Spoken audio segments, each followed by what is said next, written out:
Hello again, Struck Club. Today I'll be playing again Torchlight Frontiers. I'll be starting with some gameplay on my Forged, then moving on to the other classes, and then later on maybe moving back to the Forge depending.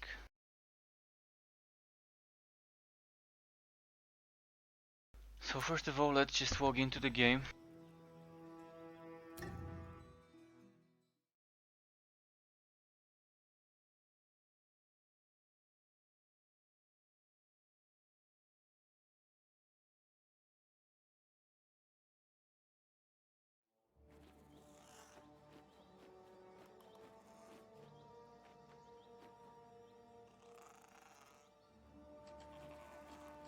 Alright, yesterday I got 47 on the Goblin Frontier. This means I can now wear level 50 Goblin gear together with level 50 Heavy gear. Both Frontiers at 47. Being able to equip level 50 items, not bad.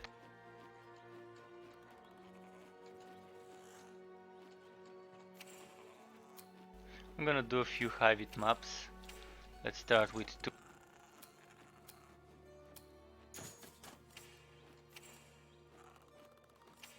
I also need to leave some stuff in my warehouse because I was carrying it yesterday to test some of those upon block chance summon shield.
Guess I'll be getting rid of this as well. Old gear, low level. Not something I'll be using. Great sword, not something I'll be using soon. So I can put those shields in the warehouse. And let's go do a couple of high-vid maps, and then after that maybe some goblin, or I don't know.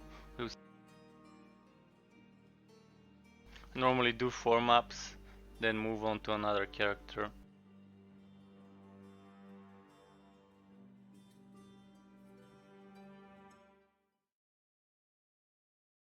I will be expecting the next respec, be it this week, next week or so on.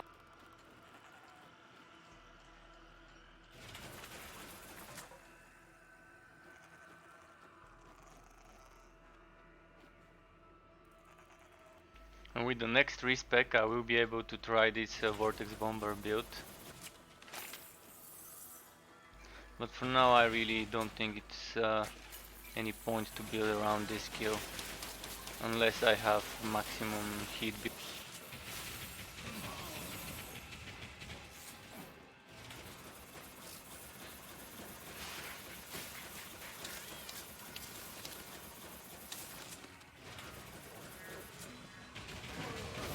Time to vent heat.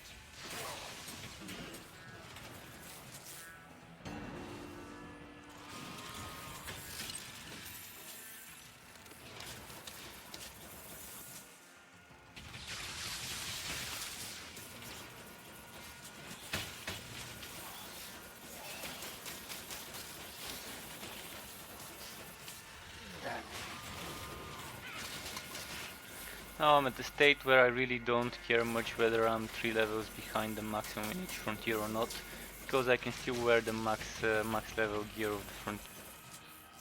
Of course I won't be dropping the max level gear, but it's still not so bad, because I can drop it on other characters and just transfer it. The only thing would be the armors, the class specific things. Those I can't get from other classes, but weapons, pet items and stuff I can get from other classes, so it's not so bad. Now bit by bit this will be leveled up to the max. I'm just not gonna push it too much.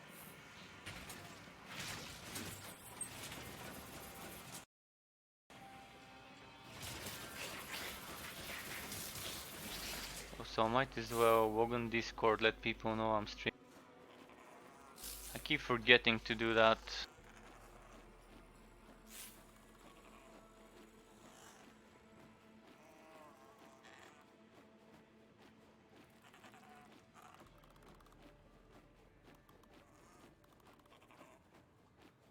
Okay, I'm just waiting for Discord to start up, just give me a moment.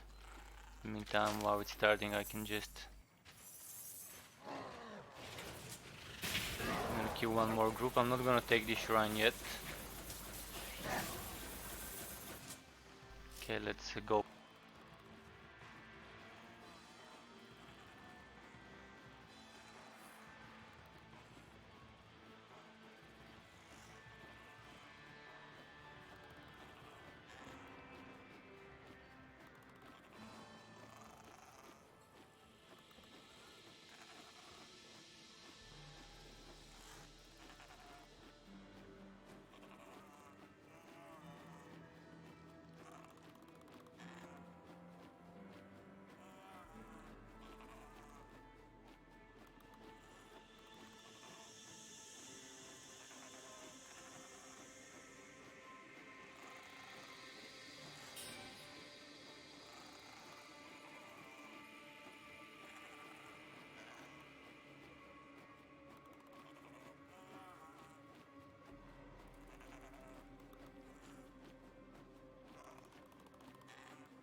Okay, then I've notified the Torchlight Frontiers Discord that I'm streaming.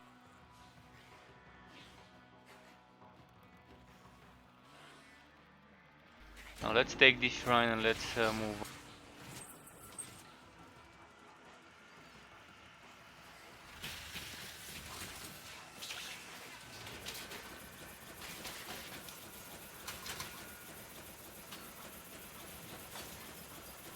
I'm gonna trigger all the spawns, then I'm gonna do the map backwards. This seems to be something I enjoy doing. Then key to use more skills.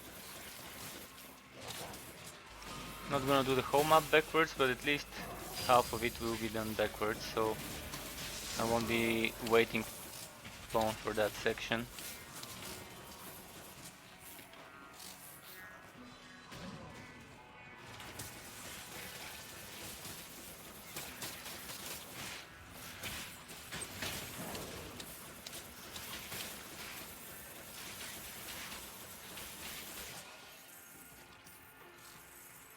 Currently my cyclone mode is not with the most damage, because I have some stuff that would give it damage, or let me check.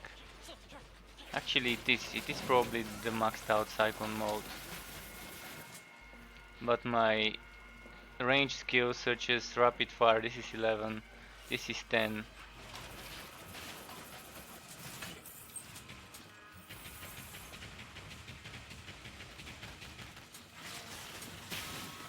I'm gonna do a few maps on this character, then it's or Rail Master, regardless in what order.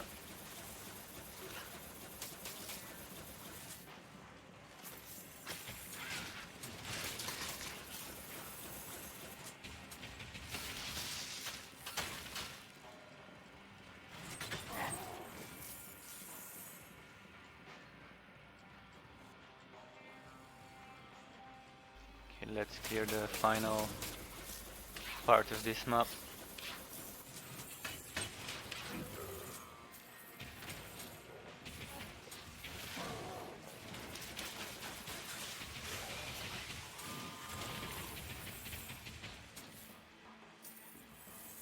My pet seems to be okay. Now he's moving.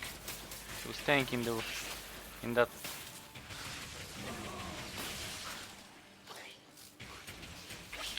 Probably this week, maybe tomorrow or the day after, we would be seeing a hotfix or something for some of the things that have been reported.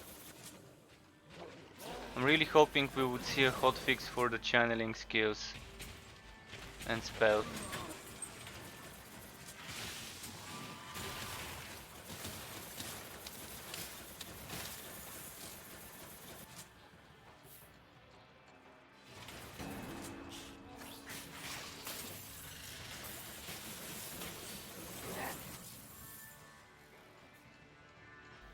I think that's it for this map. Final few monsters, and then I'm just gonna start the next one.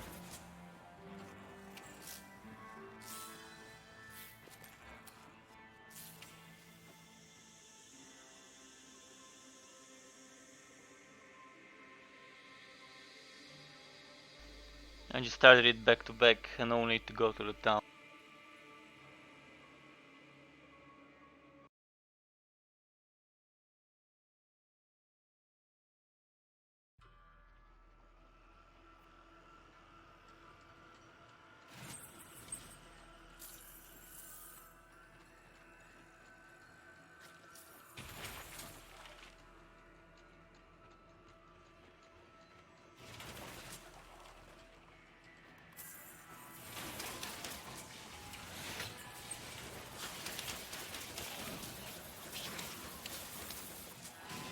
You can't catch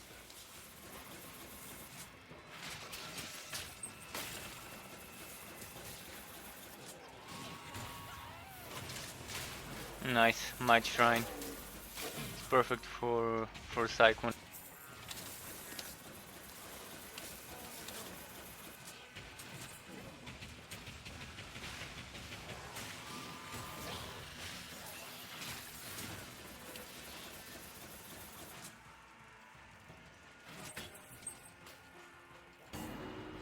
And another map with a speed shrine. I really enjoy when I get those speed shrines in this certain layout. You can make the best of those shrines in this layout, so there's that. You know, let's do that. And just get everything to spawn up quickly. Trigger all the spawns and then clear them backwards. Okay, just a few more here. I think that's as much as we could trigger in this part.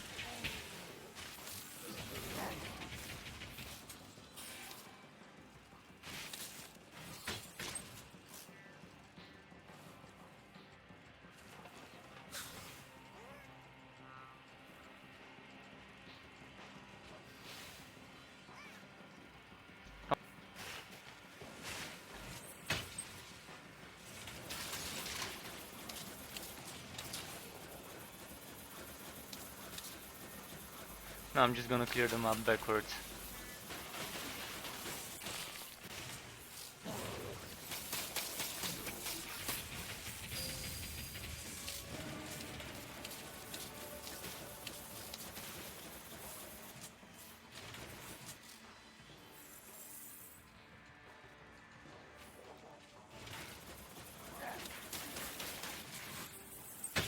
Time to vent.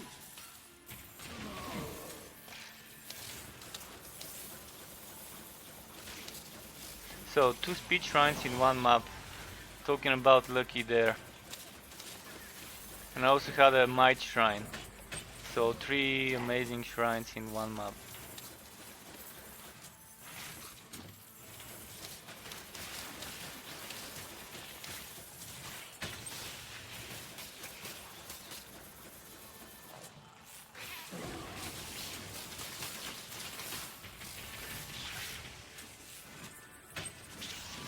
You can't catch that here.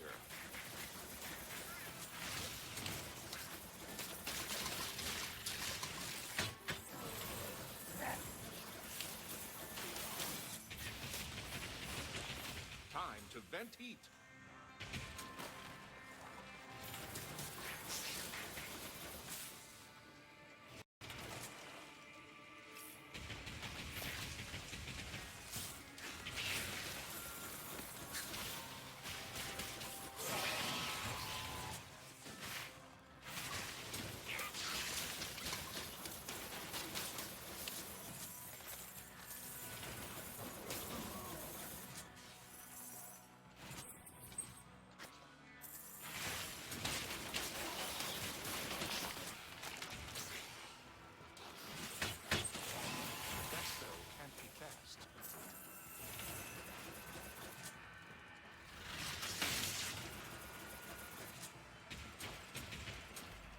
there's just a few more monsters left, and then that's gonna be it for this map.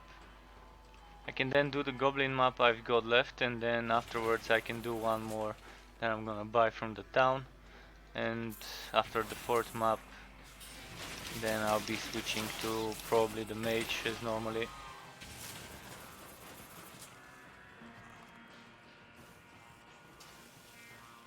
Yeah, let's quickly start the goblin map. Maybe put some of those items here. Now, hoping we would be getting a good goblin map, not the cemetery.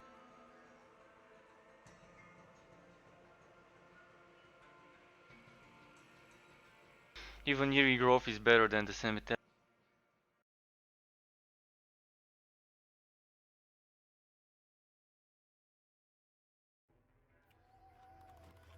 Well, unlucky, we got exactly the cemetery.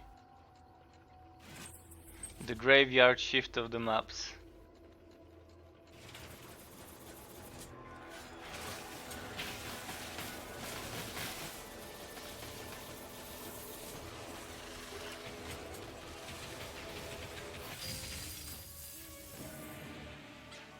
At least we found an elite, so that's that.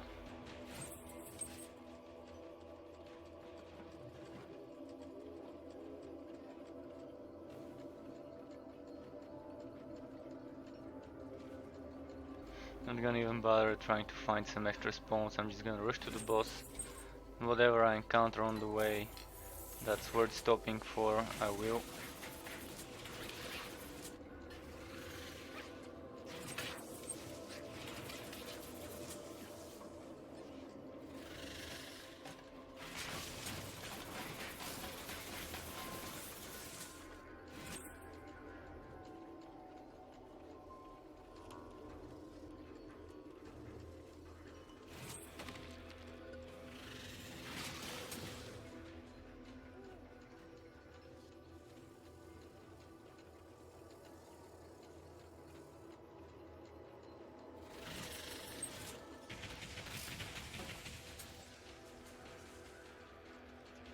Here's some kinda clustered enemies, much better than so far.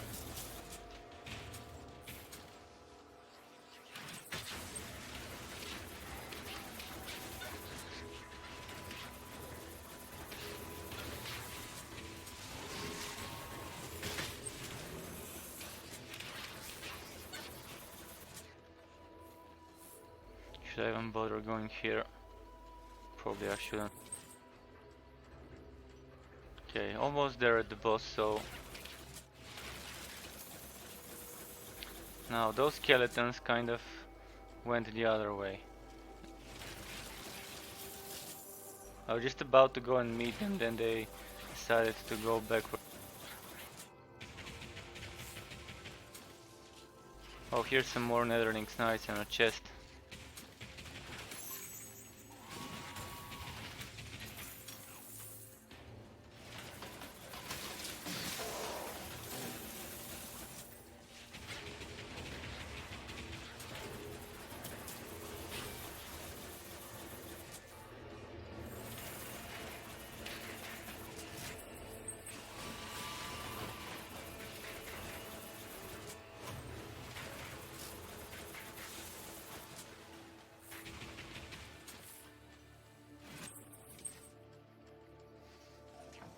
Alright, boss time.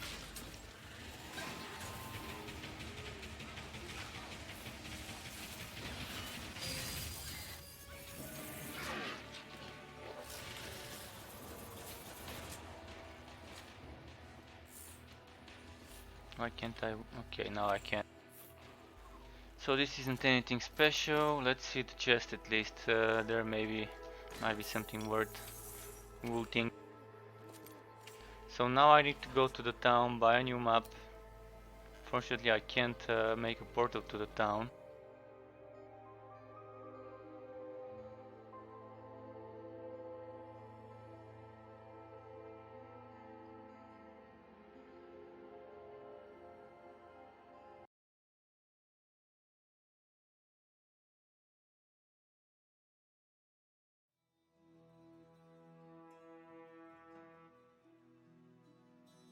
So I'm gonna do one more goblin map on this hero, then next is the desk mage, next on the agenda. Fortunately I'm gonna have to wait a bit for this portal to allow me to actually use it.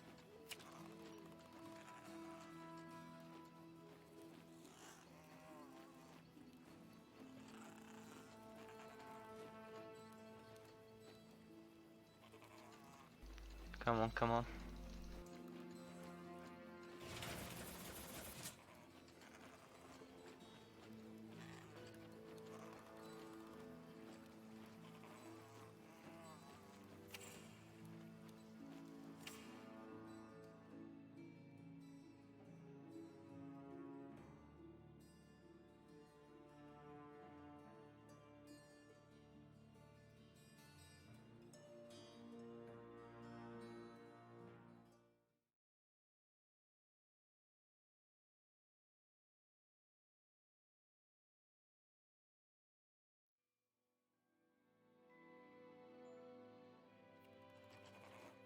Should be able to buy one more map. Yeah, I do have the cash and some extra, so I'm gonna just buy one map, so I have some money to buy maps on the other heroes, and in case I haven't got left any of them.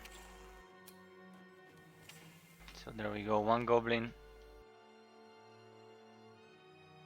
Wants to team up, do let me know, by the way.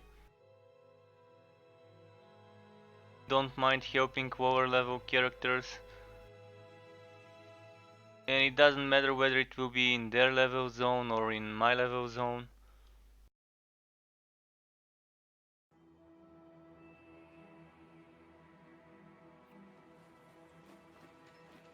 Oh nice, I do love this map the way it is now, especially with the fact that it can give me a pet cage.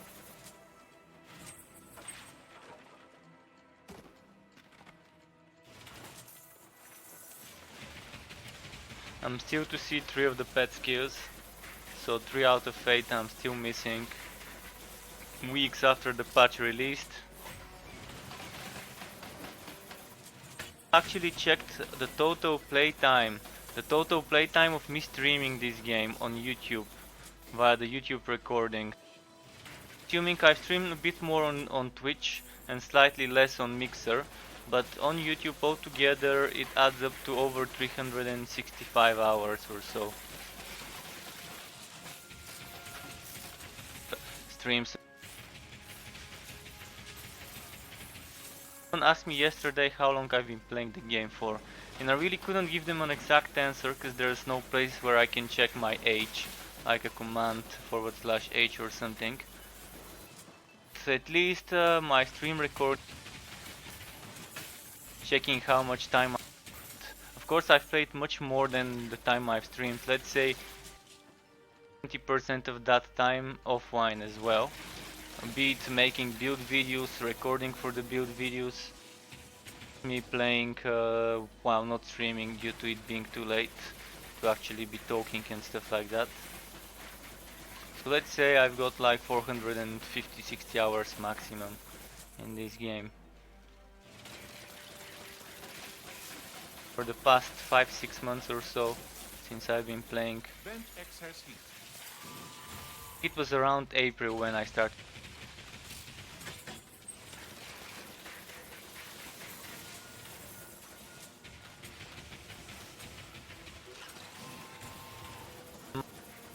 April, I need to check.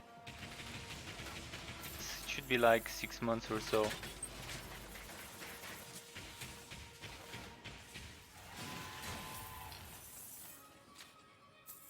I'll check my latest recording of streams for this game. Of course I didn't start streaming the game as soon as I started playing it.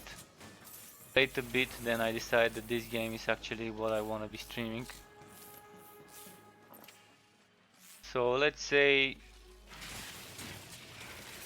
March. I know it was shortly before update 4 of the alpha, shortly before the contract system test update.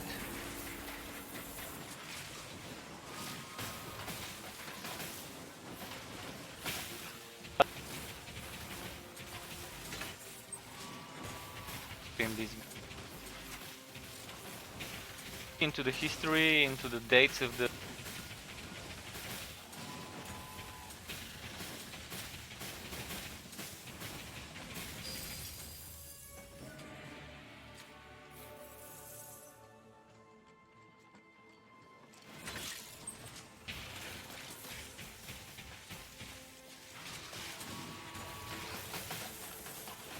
this other glitch happened. I think as slow as slug. Hope would be fixed this week or next week, but for all the channeling skills.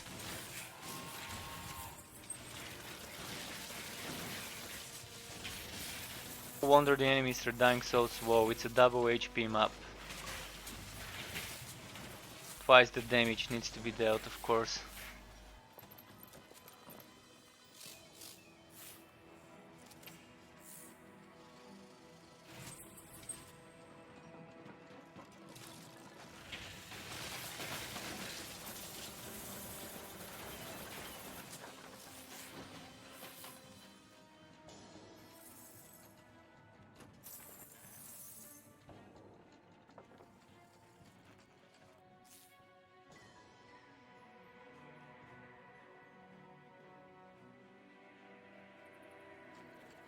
Okay.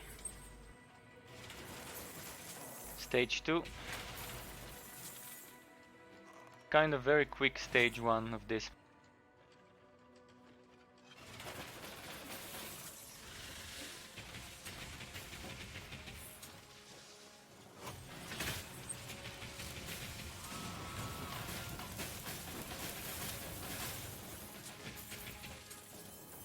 You're hurt.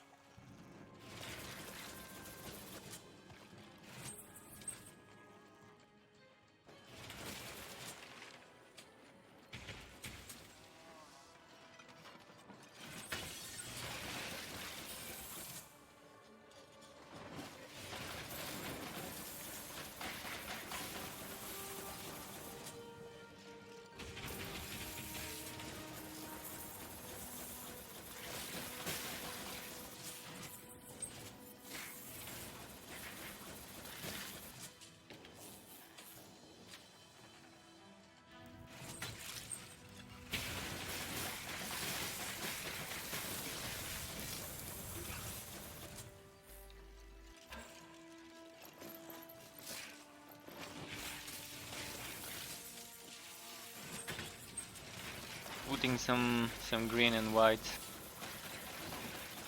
for that extra gold salt.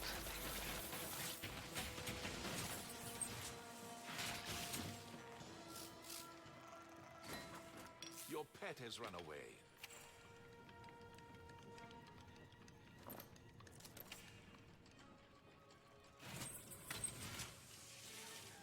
When my pet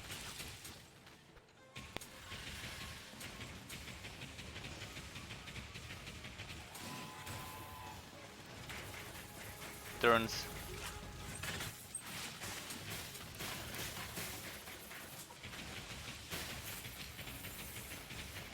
Vent heat to use more skills.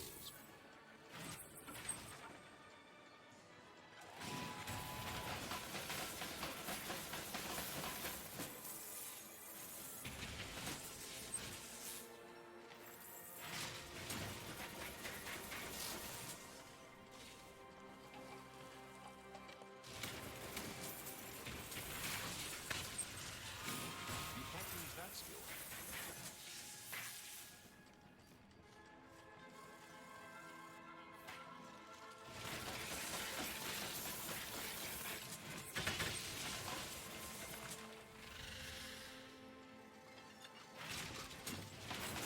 didn't quite. Interesting.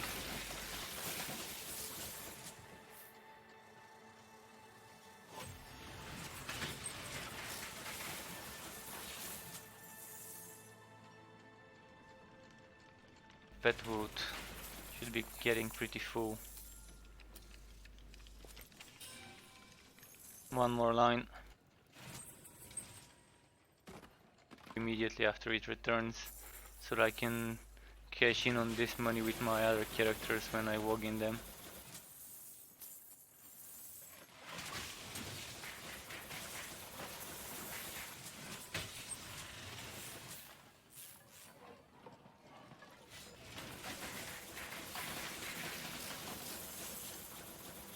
Your pet has arrived.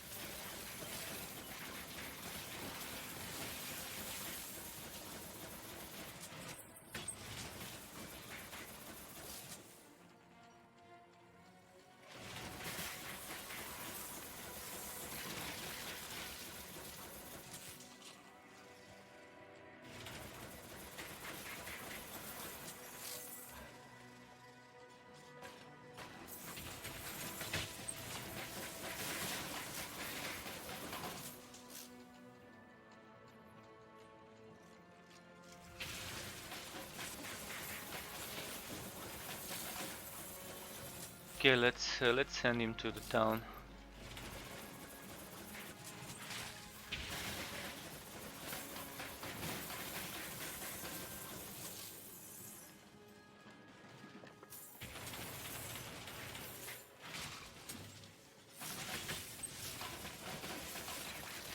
You're close to dying.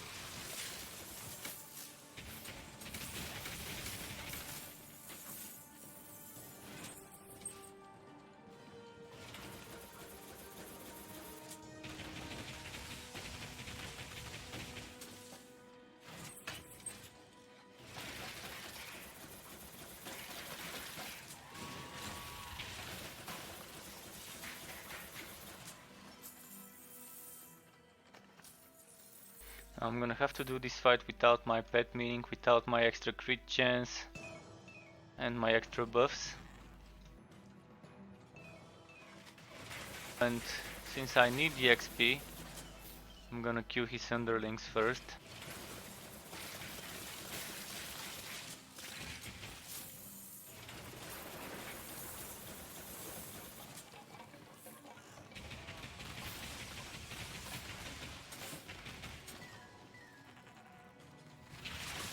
You are gravely wounded.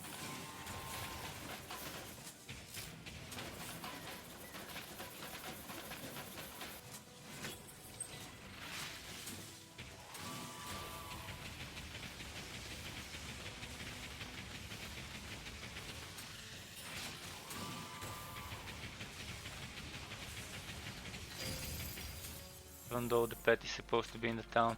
I've already reported this bug once.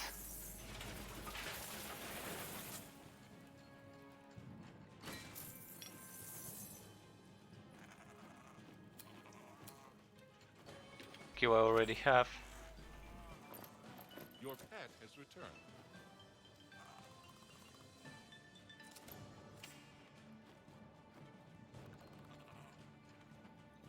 Play a bit on the disc mage.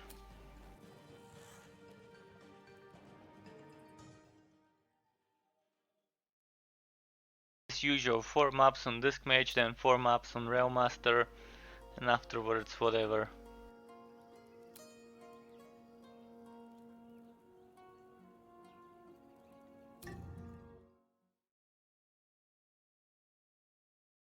I'm gonna start leveling up a new relic weapon with disc mage.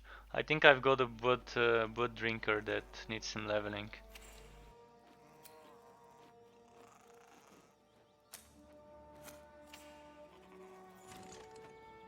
So let's make it 2 Hivit, 2 goblin maps. So 1 more of each.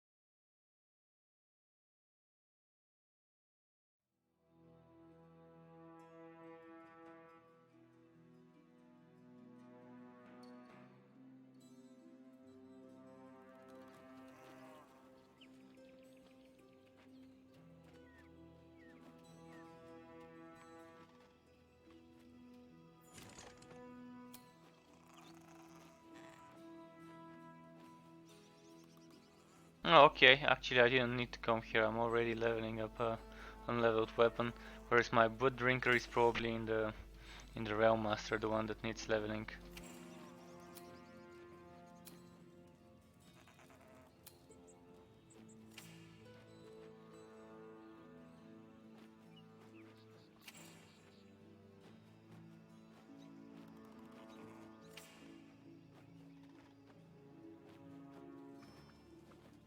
I'm gonna get rid of this shoulder,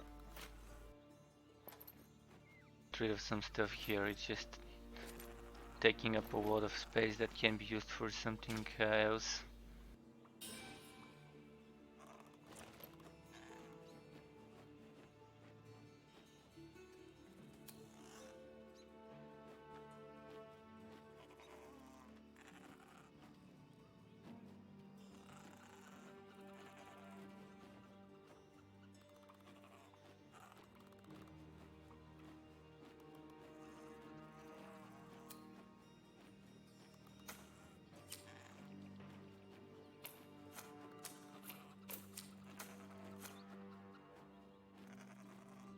Alright, let's start. Let's start with the Hivit map.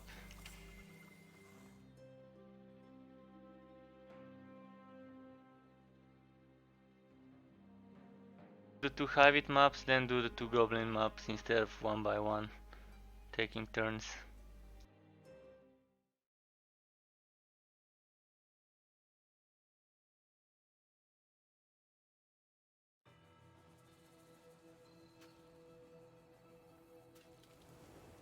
Chamber, nice. Good start.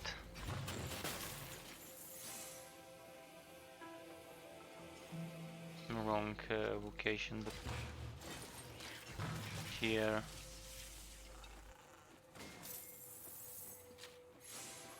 Still do it that way though.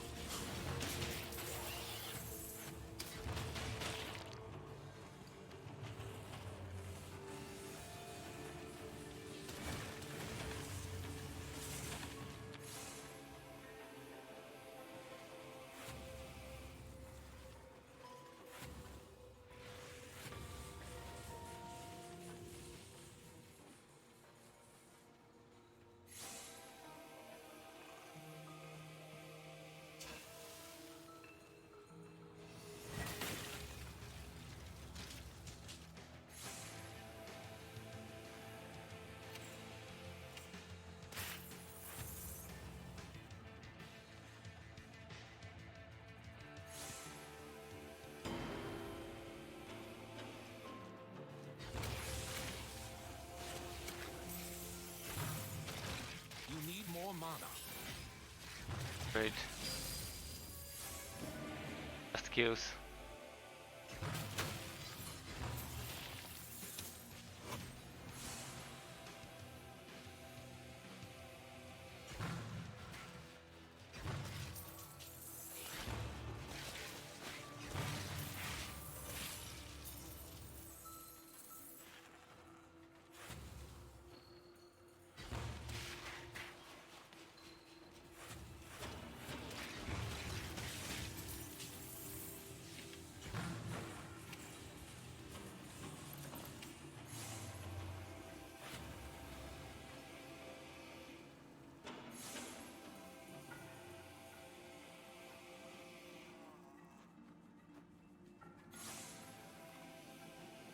This way.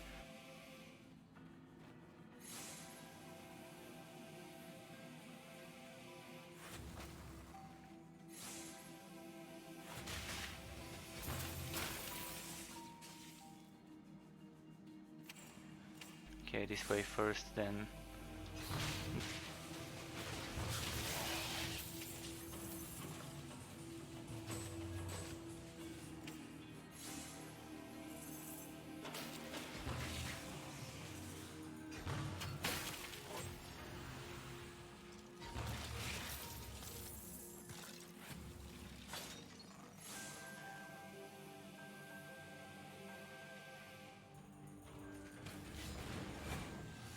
Insufficient mana.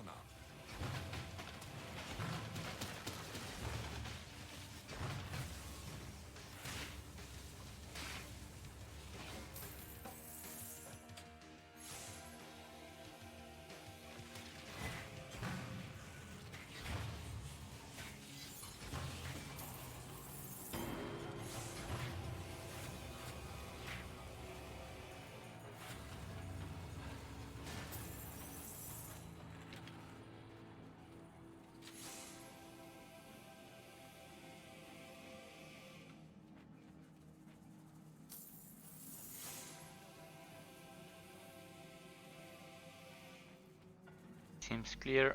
Let's go to the next area.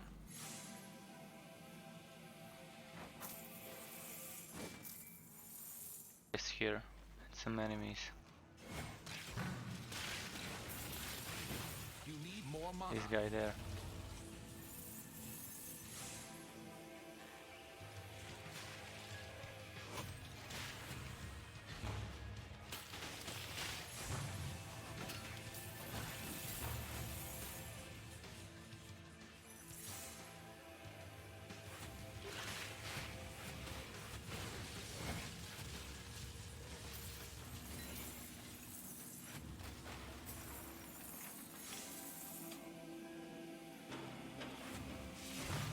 Be few sections, 2 more sections in this map left.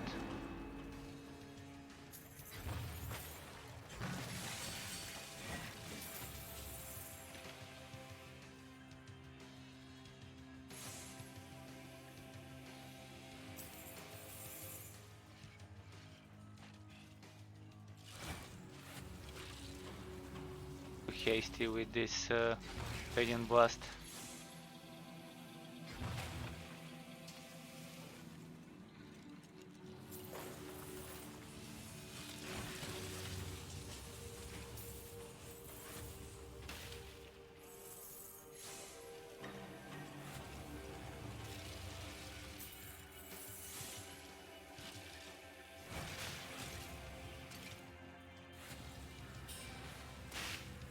Those dancing skeletons that do a little dance before you can actually attack them.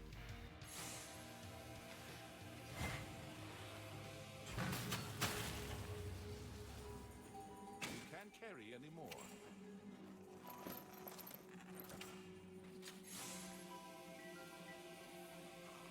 For some more here. Didn't expect those. Your mana is low.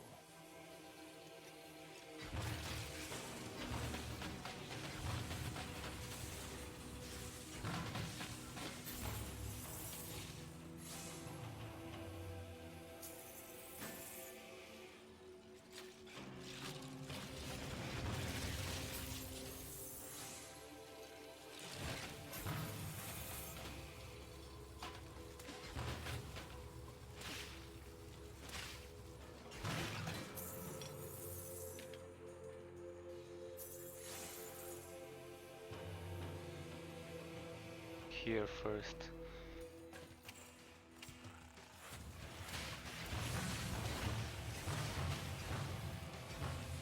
You are overburdened.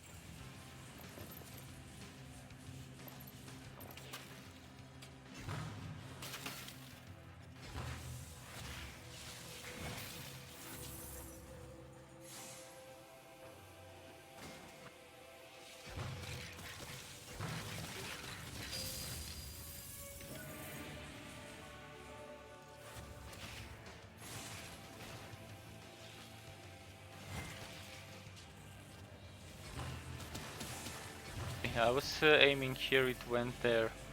Very strange. And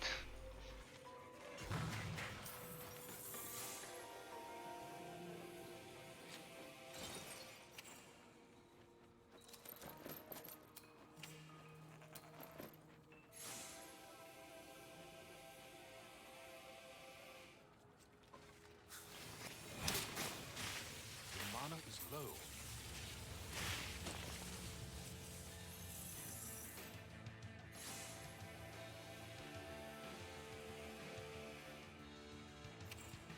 let's see, maybe next there. Next section should be where the boss is by the looks of it.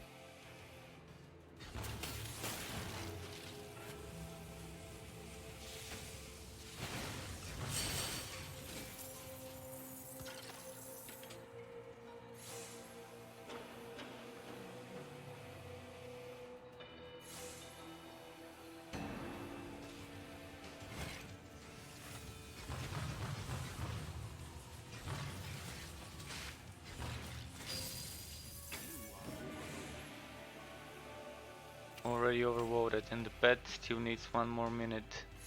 Alright, I'm just gonna clear everything here before the pet's back.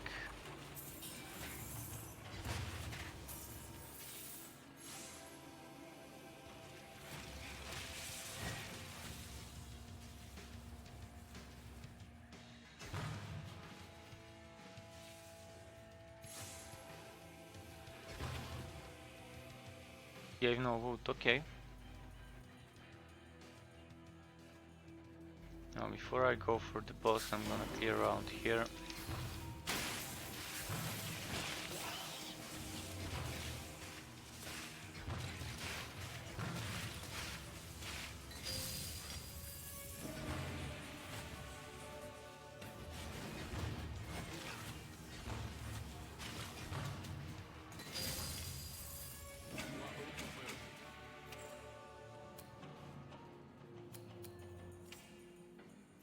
Seconds before the pet returns.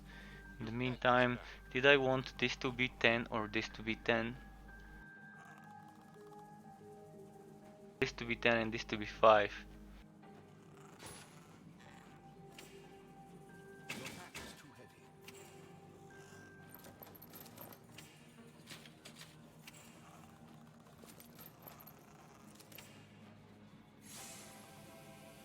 A few more spawning here. Or maybe not. Let's go up then.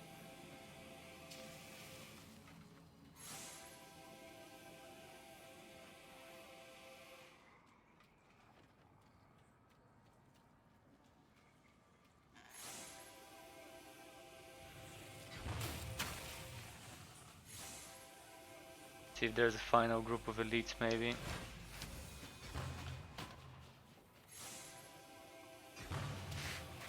Not enough mana. Next off, one more high beat map, then 2 goblin maps and then the Rail Master afterwards. I'm done with the Rail Master with 4 maps, then not sure what next. Either back to Forged or whatever. So let me just start the next map right away.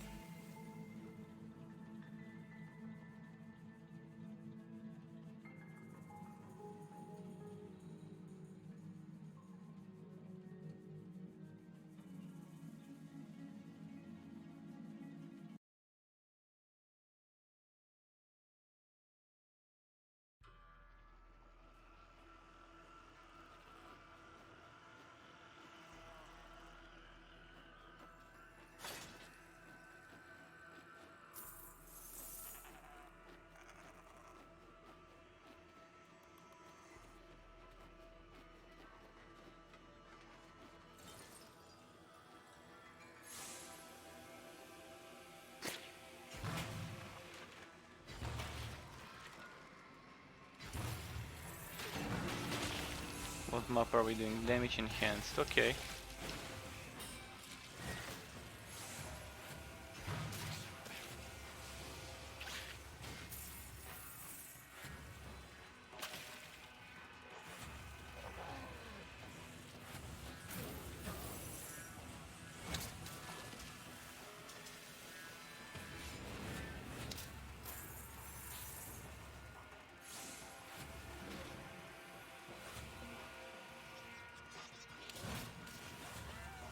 Knowing those AoEs with Radiant Blast.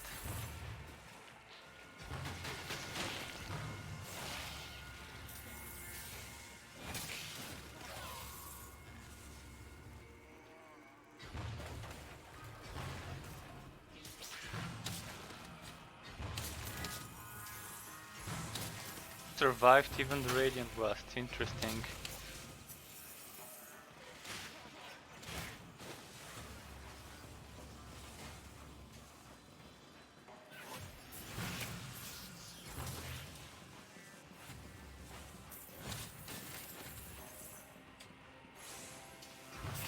Look at those explosions when I do Radiant Blast on a little Varva.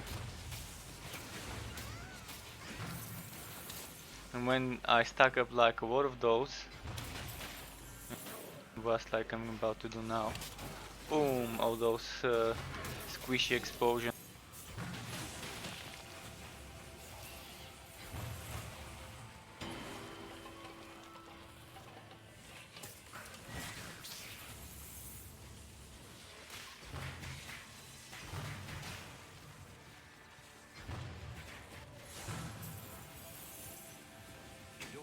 Is full.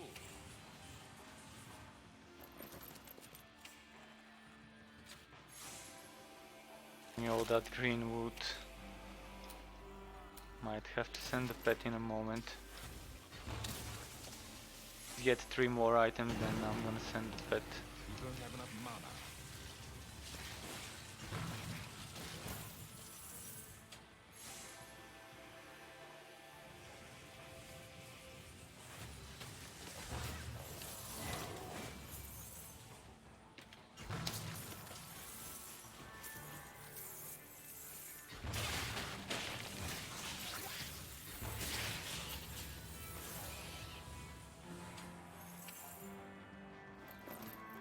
Alright, pet, go sell.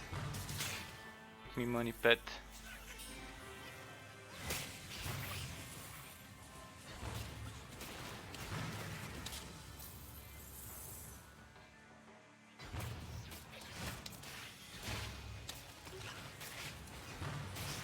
Insufficient mana.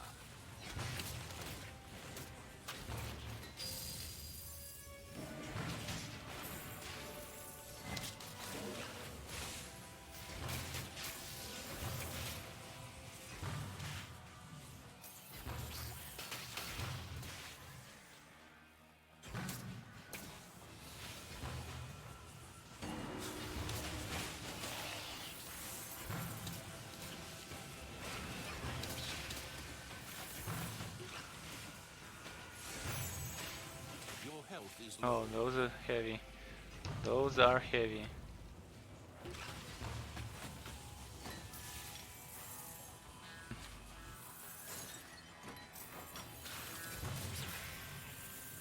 Okay, let's see. Have I got any more room? 3 more places. 50 seconds.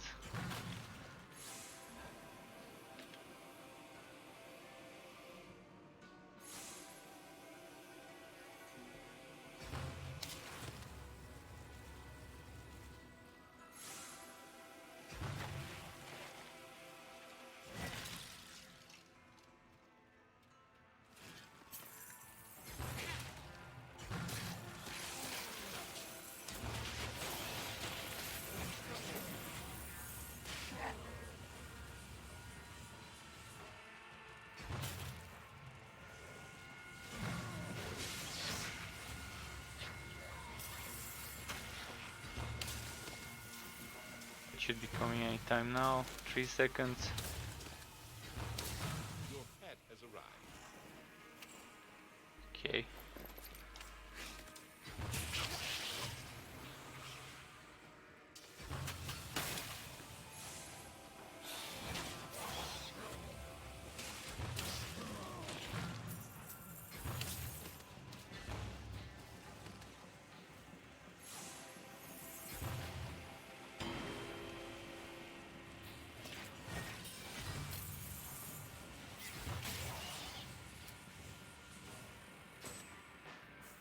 For levels, and I'll be able to have that nice meteor shower ult.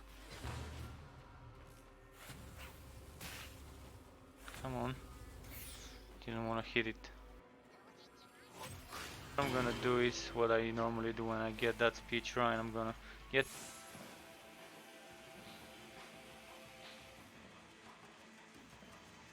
kind of at the end of the map anyway, so there won't be much difference.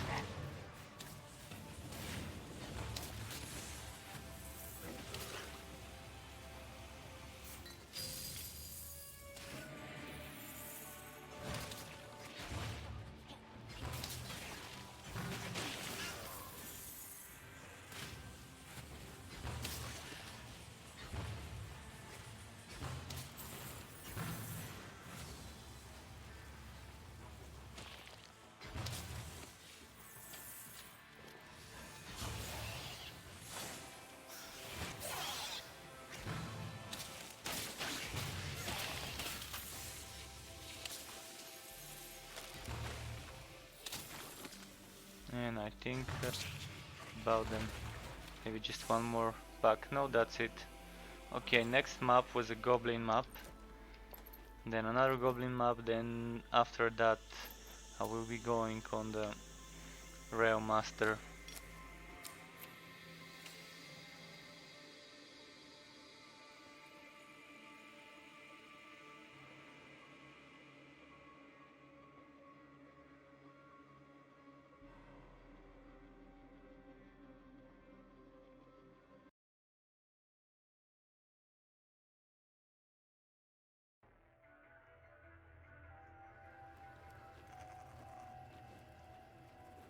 Okay, Eerie Grove, not so bad, it could have been worse, it could have been a cemetery map. At least there's a pet, so... And it's a day, it's not a night time, it's the middle of the day. Start of the day, I forgot whether it goes this way or that way. So I'm gonna do a full clear of this map this time. Sometimes... Then immediately boss room.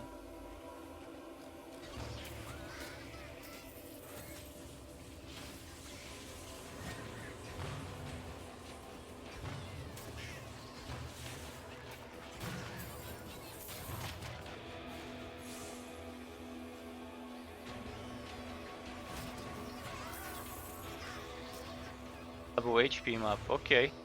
Damage needed. I guess if I had level 13 the relic weapon, it would have been very fast to just speed through while the meteors are falling. Your mana is low.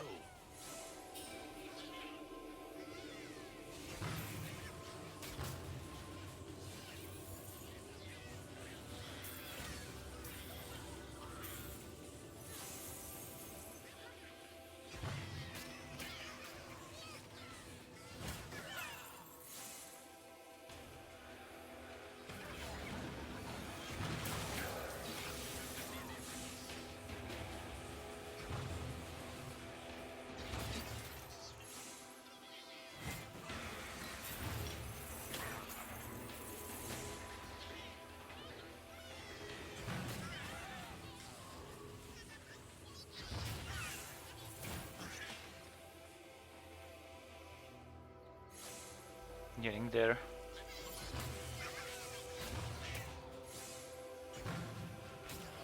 Cool to clear this map with the proper tactic.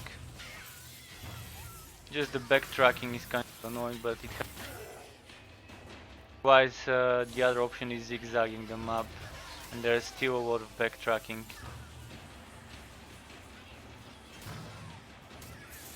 And go instead of just backtrack, then move forward, backward, which is what the zigzag would be.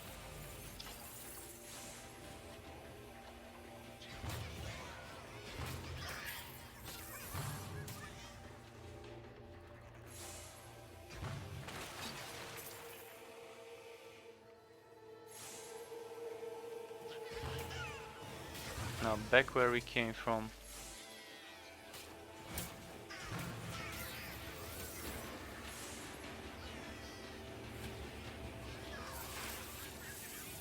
You need mana.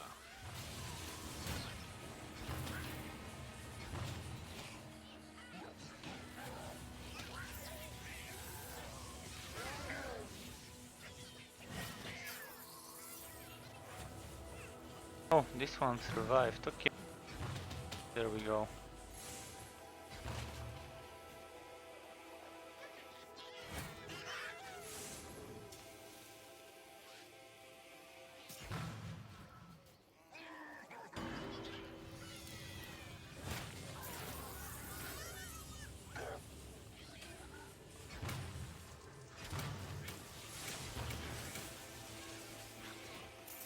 Now,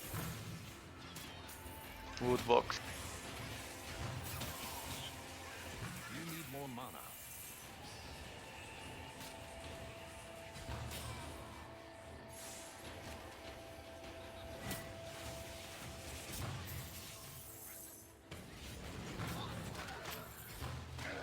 How is my weapon, by the way? Is it 28 at the moment? 27, okay.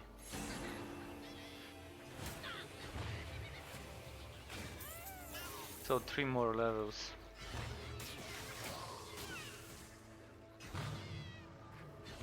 Mother spawned there, nice. I was not expecting those. I thought I cleared everything on that side.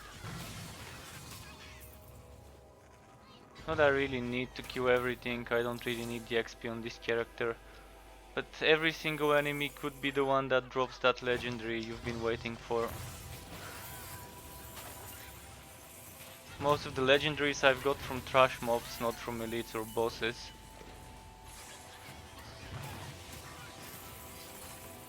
Not from chests at the end of the map. Mostly from just regular goblins, skeletons, high with soldiers, warvas, etc.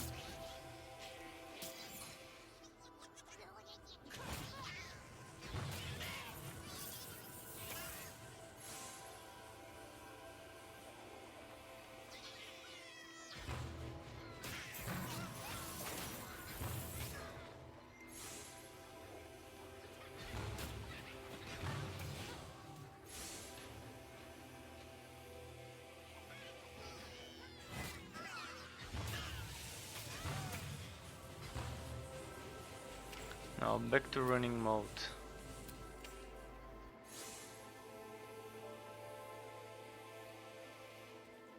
Have I got something with luminous run cooldown in my inventory? Actually, it's pretty solid. No, no luminous run cooldown.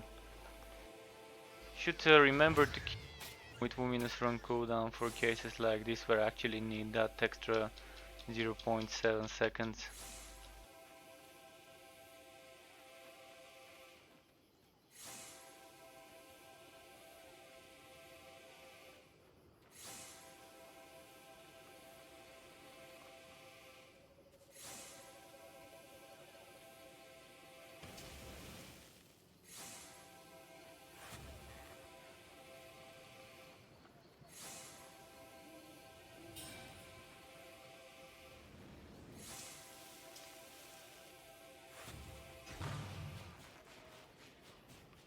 Wouldn't it be nice if later on we'll be able to actually do some fishing like we could in the 1 and 2?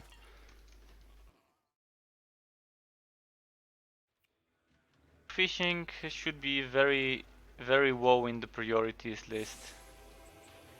Much more things that would be better sooner compared to the fishing. I'm sure the enchanting would be something many people would be looking. It allows us to turn some of the unnecessary legendary items into some materials to use for enchanting.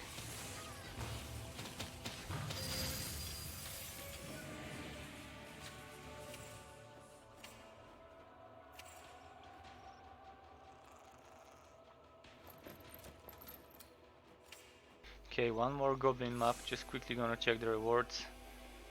Mostly the pet, this is what I'm interested in about this map. Really need 3 more pet skills.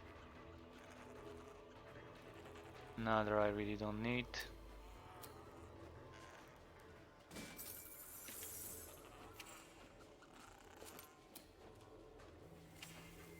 Okay, next map.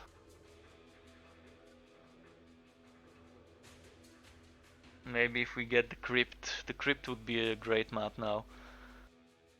Pet cages.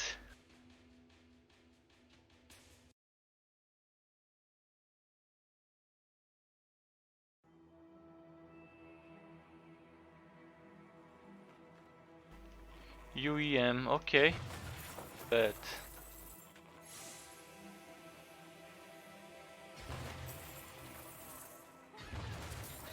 A dense and long map, perfect for some grinding and farming.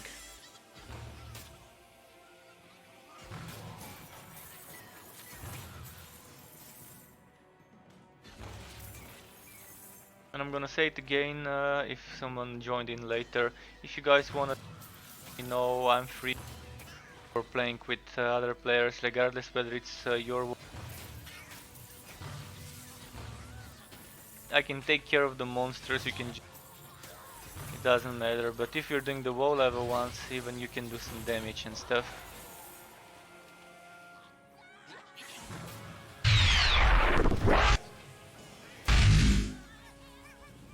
Hello, Polka Dot. Sorry, I just noticed your message. Yeah, this is the alpha. This is the. So yeah, this indeed is the alpha. I'm not sure why your message didn't show up on my restream chat. Apologies for that. This is currently alpha phase 3. This is update.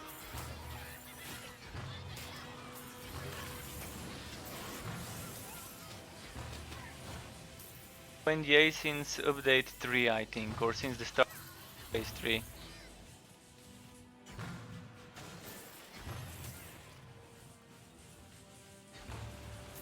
The game is shaping up very well for an alpha. There are some core systems missing that will be added later. They're also planning to, and more character is planned for now. You don't have enough mana. Second.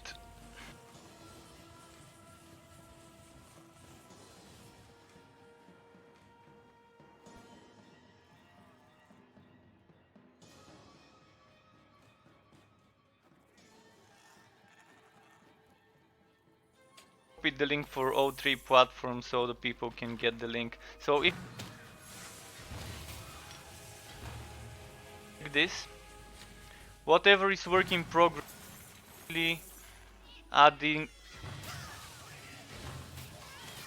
we're seeing in work in progress will be coming with update 8 or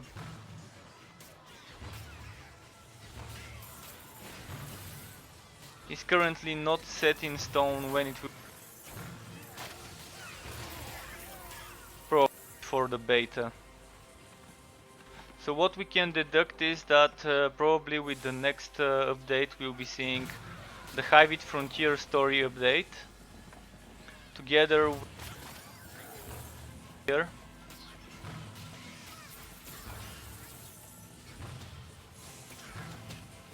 You need mana. goodies and things that players have been looking.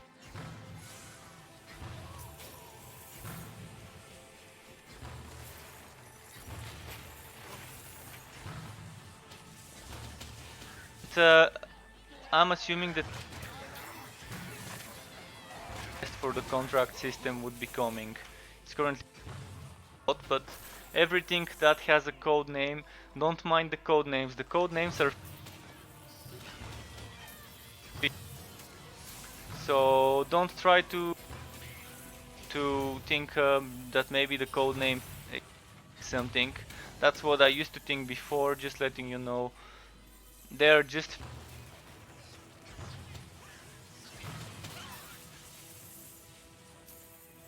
fun name to name the things as code names with fish names. Don't have enough mana. Contract system won't be 4 weeks, but would be probably 6 or 8 weeks.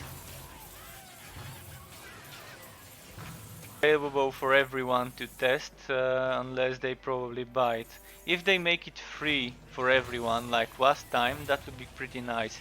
If they make it cost 0 Wux, and Wux is the in-game currency, great, but even if they decide to already start charging for the premium content, it's gonna be fine. You still have the free version. Free version of the contracts would net you some green items, some blue items, gold, some wood, some materials and stuff like this. And whatever you would be seeing, items, maybe legendary maps. Towards nothing giving some unfair advantage to others. You need mana. Tested this system in around 4 or 5 months, the contract system. So of it. You can't carry anymore. It included daily and weekly quests, which is something I'm really looking forward to if I decide to level up a new character, because it would really help with the leveling up process. Having that extra fame converted into XP and quest rewards.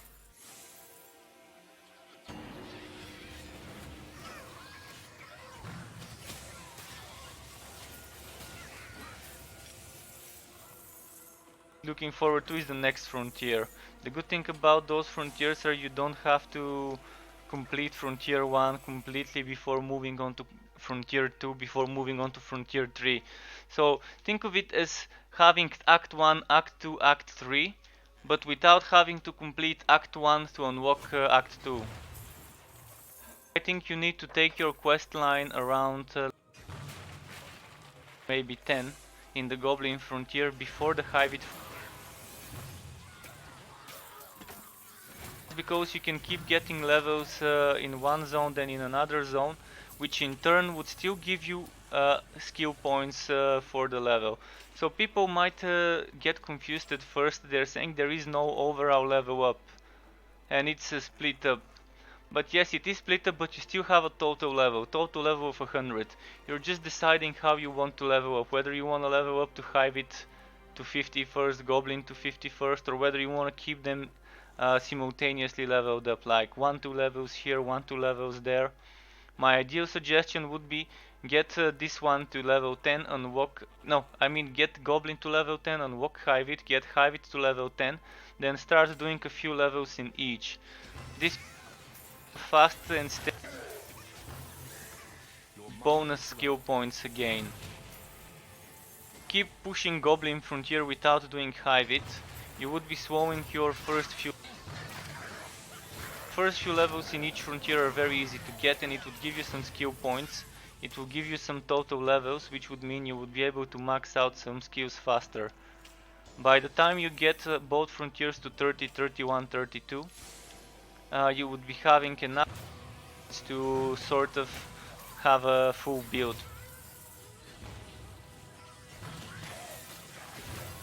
And the other 40 skill levels that you can get, but enough to fill your skill bar with skills. Doubt. So currently, if you complete the campaign in one frontier and then in the other, you would be fine. But my suggestion would be don't wait to finish the Goblin Frontier before starting the Hybrid. Give you some variety. And if you want to know how to get into the alpha, there's different ways, but the most common way of getting into the alpha is going to Torchlight, signing up from there. Other things like following, paying attention for, or following the official Twitch channel, which is again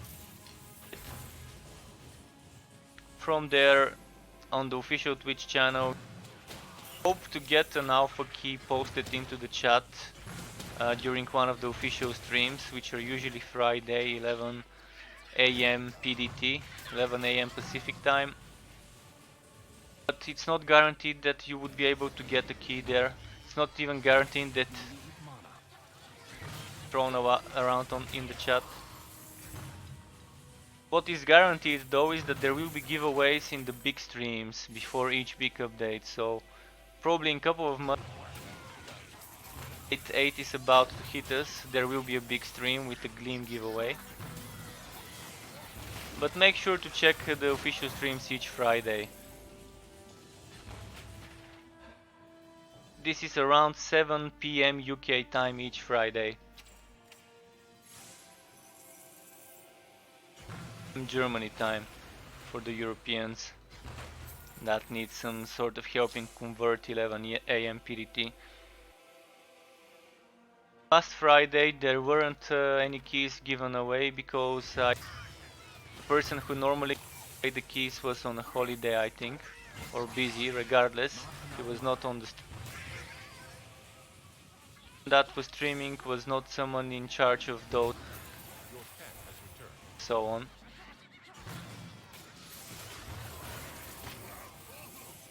Still a fun stream to watch. Even if there is no keys, you can still see some behind the scenes stuff. You can see people playing around with the engine, messing around and about with some skills, changing some skill properties. There's some very crazy things that you can see, and the streams stay for 30 days before they get deleted. So you can even watch them as a view on demand if you miss them.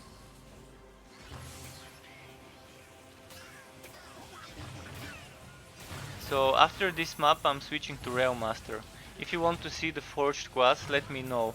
I normally do 4 maps on a quest, then I switch to Then I do 4 maps on that one, and then I switch to the third. I've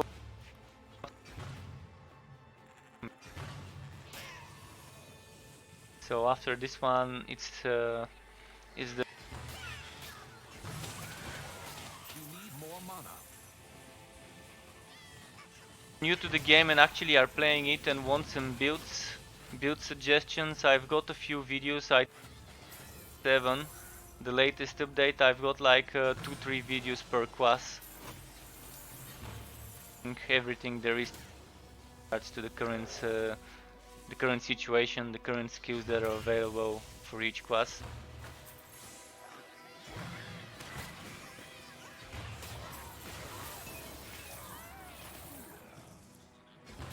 Currently, the game doesn't making it a hard game. It's an alpha, so they're probably focusing on the core features, and when it comes to making the a bit more difficult and challenging, this would probably come later. Some bosses that are very nice and have some different mechanics, like summoning spikes from the sky that can stun you, summoning enemies to help them, having a stun charge skill that can just rush you with a shield smash or whatever. There's also a poison boss with fun mechanics. Bosses currently are not in the map works. One map that is kind of missing from the map works layout. At least I haven't seen it in a while. Maybe they changed the boss. But there is a lot of fun to be had in this game. I counted my hours played streaming this game last night, and it's 300 and something, 365 hours. On Twitch I think I've streamed around 20 hours more or so. And if I count my time not streaming, let's say around 450 hours I've spent in this game. For the past 5-6 months or so. Really fun to keep you playing, maybe not all the time, but there's stuff to keep me coming back with each update, just to check some of the new stuff. Not bad. A lot of crit chance, good defenses.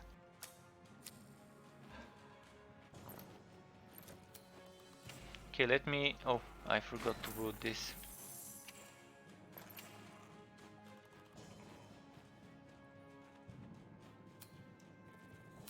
So I'm gonna switch characters quickly. And while the game is loading, I'm gonna quickly grab myself a glass of water. Let me just start loading up.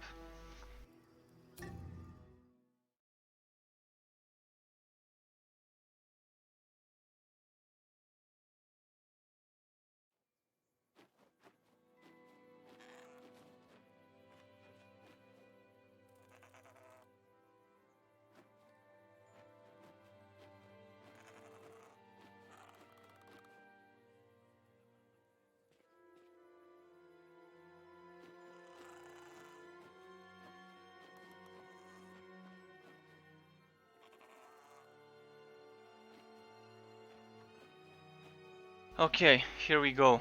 Let's see, what weapon am I leveling up here? A Blood Drinker. Blood Drinker that's level 17 out of 40. It seems I was going for a maxed out Spinning Blade, maxed out Rupture. I'm probably gonna do 5 here, 10 here, 5 here, and both of those 10 points. So at the moment I think I should be maxing out the cooldown. Once this is 10 points I can start maxing this to 10. Then this to 10 and then this to 5. What maps I've got? No maps at all. So quickly getting two of each.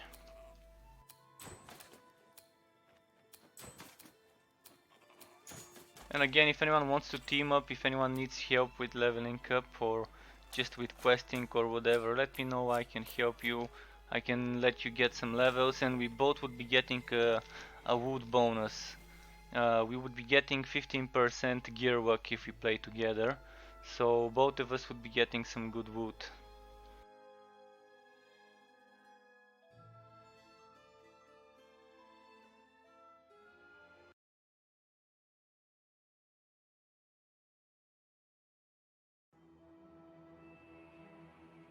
I believe that the way the game is going at the moment, at this steady rate of development, it's not out of the question to probably see a beta version around Christmas or around December, let's say. The closed beta, not the open beta, but the closed beta. Because I'm assuming by Christmas all the major systems such as enchanting, transmogrification, etc. would probably be done.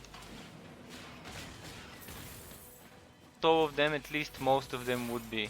Currently we are missing some of the systems and other systems have just been reworked. A lot of stuff is work in progress as well. You need more endurance. I can even show you this setup with the shield car, just to see how it plays with the shield car. So the shield car gives me a shield when I'm around it, and then there's one other option that it gives me this bubble when I leave its premises for 6 seconds. I think was for 8 seconds, and this little one that's around me was for 6 seconds, without the increase of duration. I do have boots that give me extra 85.9% increased duration of this skill. This skill is the active version of the shield car. It also has a passive version. So this class is a bit of a weird class to get used to, but once you get the hang of it, it's actually a very nice and fun class. There's a version to play it without the train. If the train is bothering you, you just need 60 points, 60 skill points to get this to 12. All of those 5 skills to level 12 would give you a pretty nice melee, semi-melee, semi-ranged build. This is a ranged skill which I normally don't use. I kind of use Pound, Hammer Spin, Busting Charge, Ghost Train and basic attacks when I'm using as I call it, AoE Master build. Did make a new version of this AoE Master build. I think I called it, what did I call it? Bleeding and something, Bleeding and AoEs. Doesn't have to be bleeding, it can be with any element, with any weapon.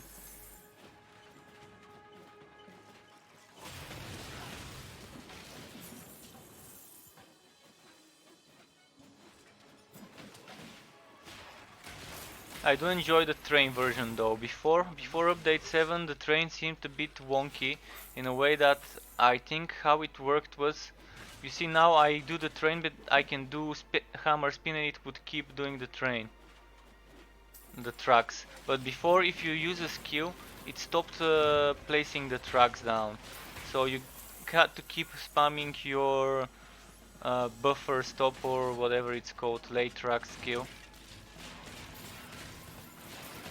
Have to, now it's automatically doing that. You just toggle it once on and it stays toggled on for the time being until you untoggle it.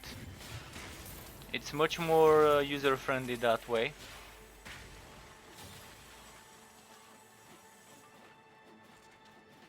Thrower car is amazing. You just tell it where you want it to shoot and it starts shooting for a few seconds there.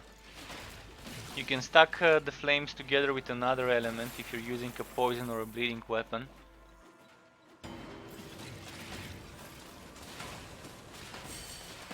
Not enough endurance.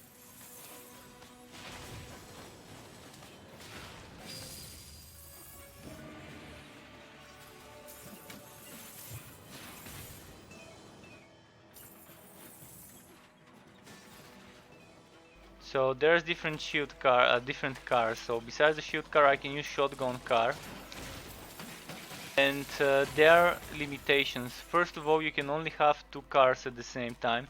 You cannot use flamethrower together with mortar. You cannot use shield together with shotgun. So either this with one of those two, or this with one of those two, or this with one of those two.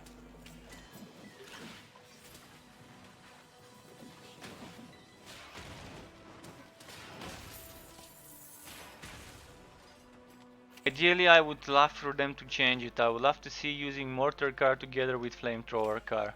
This would be my perfect setup for a fire-oriented train build.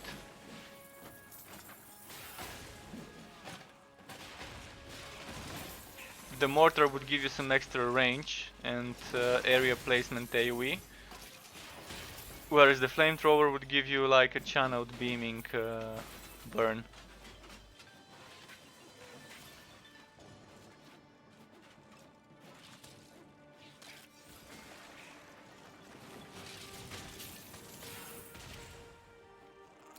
Let's use the shield car for now.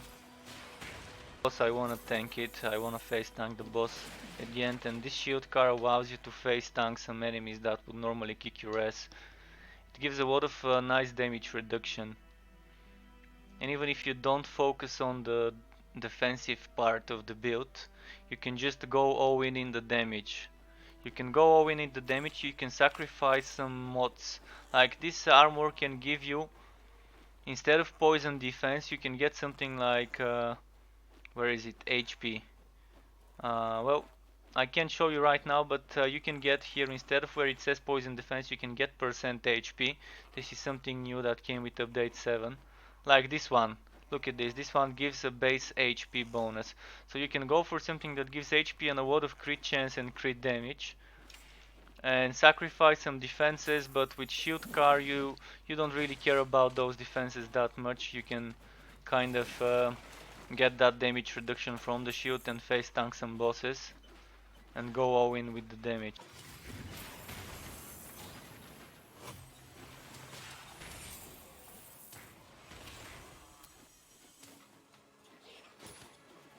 Some extra cooldown.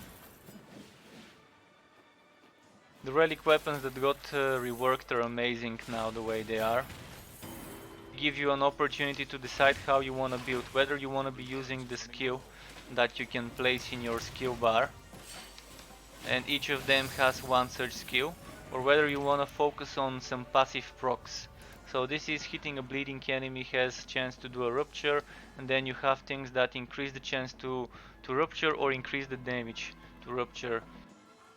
There's this is the active phase. Each relic weapon has an active phase that usually lasts for 30 seconds and has 120 seconds cooldown. This is a bleeding one. And the fire one has, of course, firestorms and things like that. Level 30, you unlock some extra upgrade for this, for Blood Frenzy. And then there's Blood Pools that can heal you.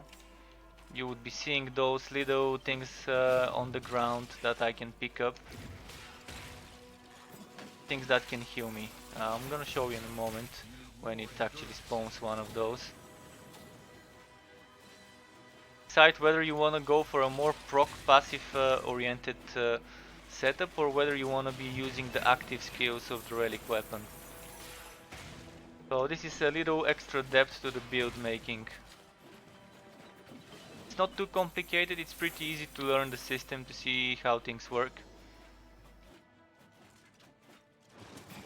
Quite easy to pick up even if you're not an ARPG player. This is actually the blood pools that I was talking about. So if I go through those, they would heal me.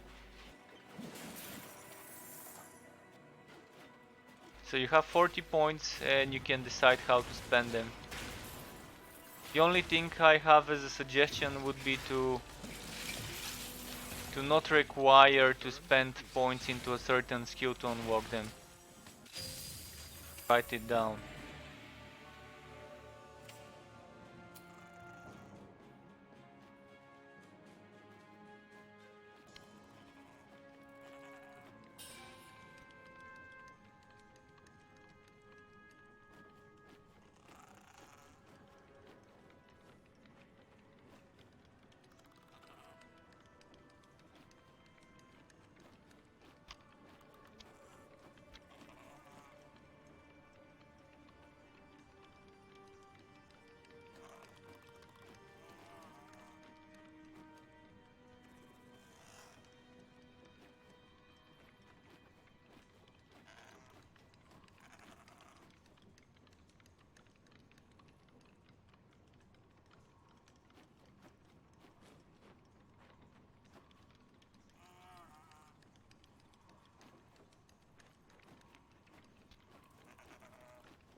I don't think I've reported as a suggestion. It's not a bug, it's just a way that would allow for more flexibility. Currently, if I want to unlock Rupture, I have to spend 5 points here, 5 points here, or whatever. I need to spend 10 points, regardless where, I need to spend them. But if it was just unlocking this at level 10, it would have been much better, much better. That would mean I wouldn't have to spend points into this skill and this. I would be able to make a build that involves 10 points here, 10 points here, 10 points here, 10 points here, if I want to. Of course, it's all optional whether someone wants to make such a build, but allowing them to have a bit of freedom, a bit of flexibility would be very nice. And it would make for even further delving into a certain aspect of a weapon for a certain build. Add some new skills. This is something that's coming with the next build. Currently we have those question marks, and each class is getting a few skills added to the roster. This class has 10 skills out of 16 total. The Forge class has 10 out of 16 and the Mage class has 11 out of 16. So with update 8 coming probably in 2 months or so, we would be seeing some additional skills. I'm assuming we would probably see 3 skills for this class and the Forged and 2 skills for the Mage. But you never know, maybe they would add more, maybe they would add less. Probably want every class to have around the same number of skills now. Mage has one more than the others, so maybe the Dusk Mage might receive one skill less.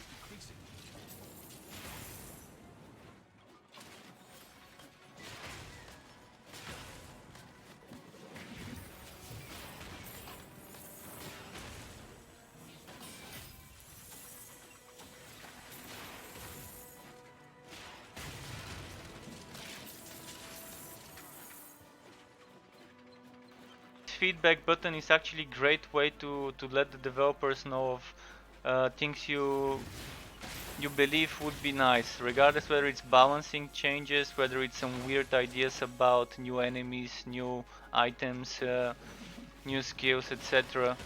Make sure you send your feedback through this button, this feedback form.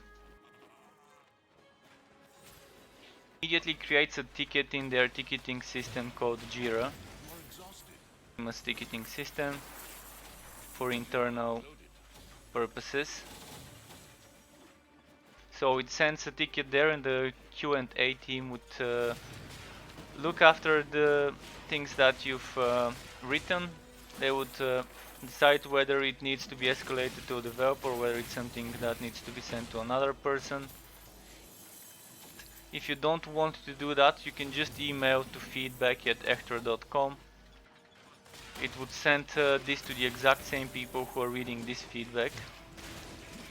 Or you can even send feedback in the forums, in the alpha forums. If you want to suggest something new, you can do that on Reddit. On Reddit there's an ability of other people to upvote, downvote, etc. So it would give the developers some idea whether people actually agree with whatever was suggested. The chances of it being is there maybe slightly slower. It doesn't mean that it won't get noticed, it means that maybe it might get noticed slower than something that is sent through here. But yeah, it's good to send them feedback, especially during an alpha phase.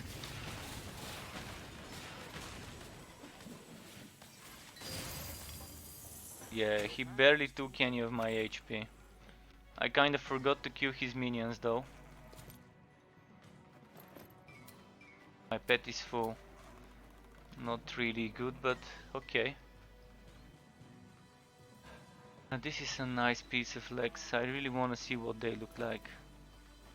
Yeah, that's a nice design. Not the best stats, but let's see. Let's destroy this. Destroy some items so I can loot this blue item, and let's see what the pet will be.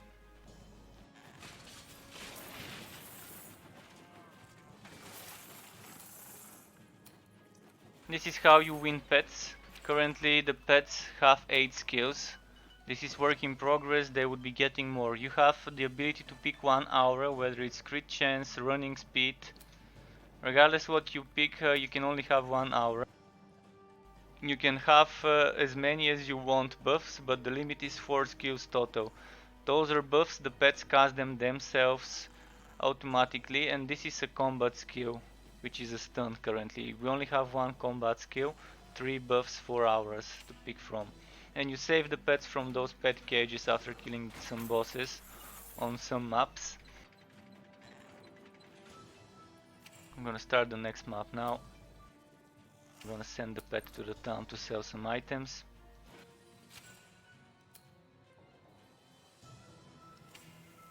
So as you save pets, you can decide whether you want to keep the pet. Oh, I got glitched, I can't enter my portal. Yeah, this is an annoying glitch, but not much I can do. I just lost 500 gold. Only thing I can do now is log out and log back into this character. So this is something as expected, alphas have bugs.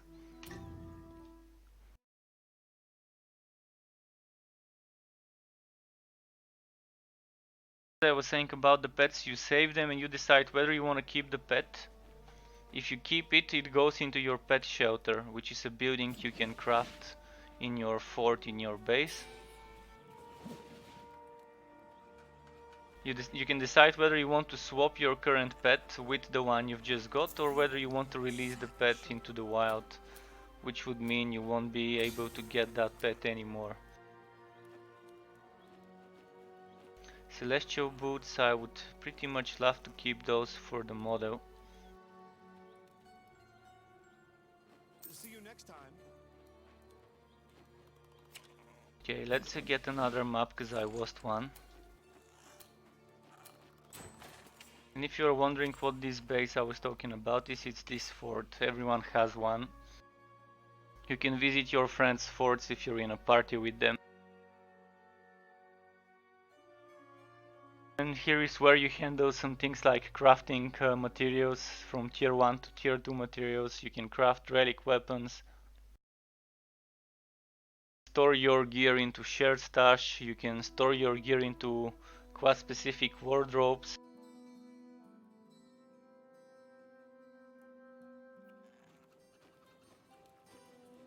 I've got 6 wardrobes for the forged, 6 wardrobes for the mage, and 5 for the realm master. And here is where I can store some things like the boots I just got and I want to put somewhere.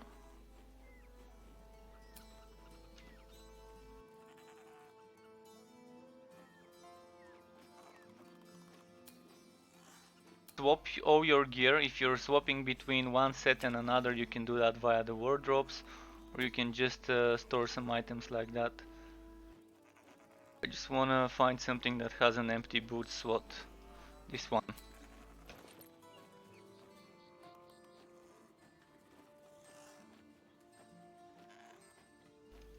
Okay, and this is the shared storage. Oh, actually, I'm next to the pet shelter. Let's show you this. So this is the pet shelter. You have different pets here. You can either decide to just delete some pets. This one. Or you can swap your current with whatever you've selected.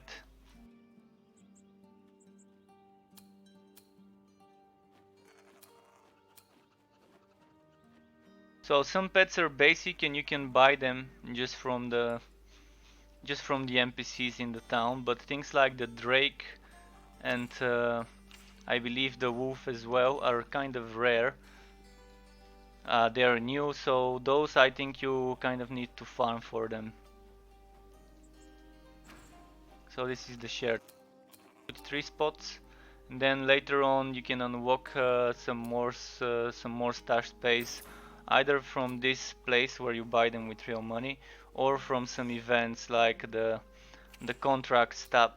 The contract stab gave us a stash page in the first test, but I think it was in the premium section, in the paid section, not in the free-to-play section. In any case, let's start the next map.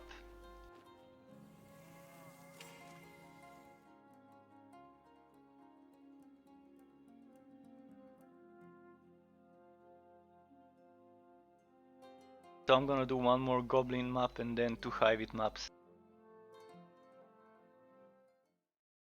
If someone wants me to switch to the Forged or the Mage, let me know, I can show you some of the skills of that class and so on.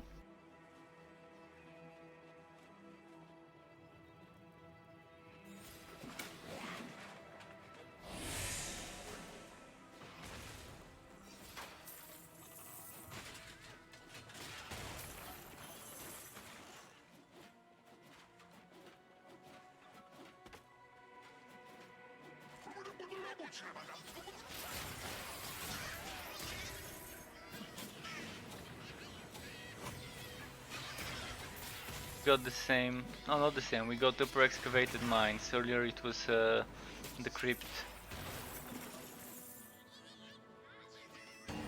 We were looking but different maps. Your endurance is decreasing.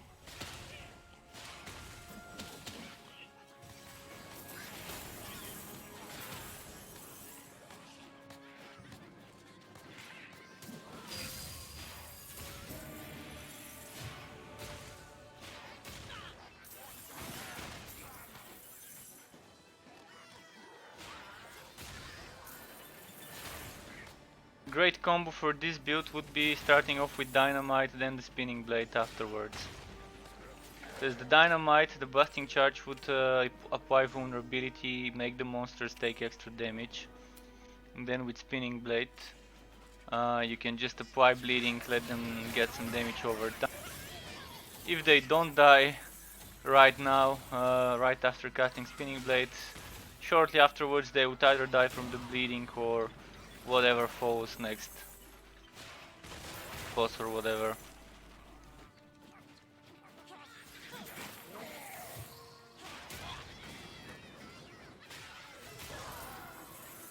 Most of them, like the little goblin guys, you can see die just from the dynamite itself.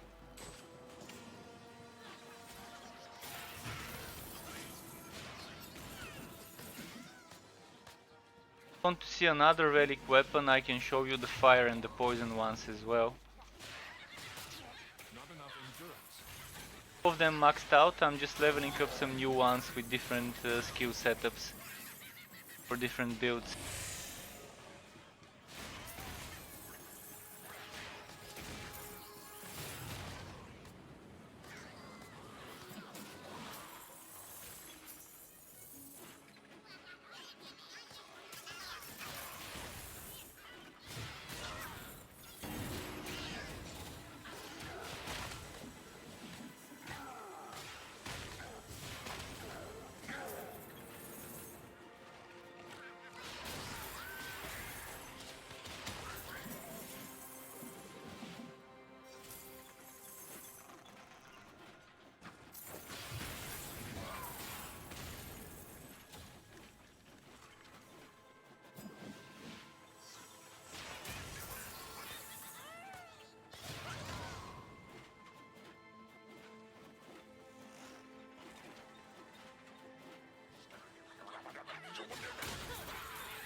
The fire defense.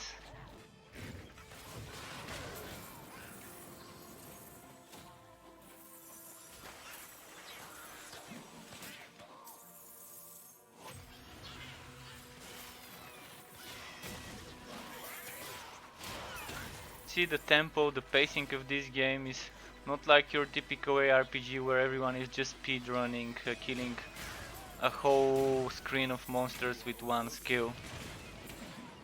You have those ultimate skills of the relic weapons where you kind of can kill the whole screen with one skill.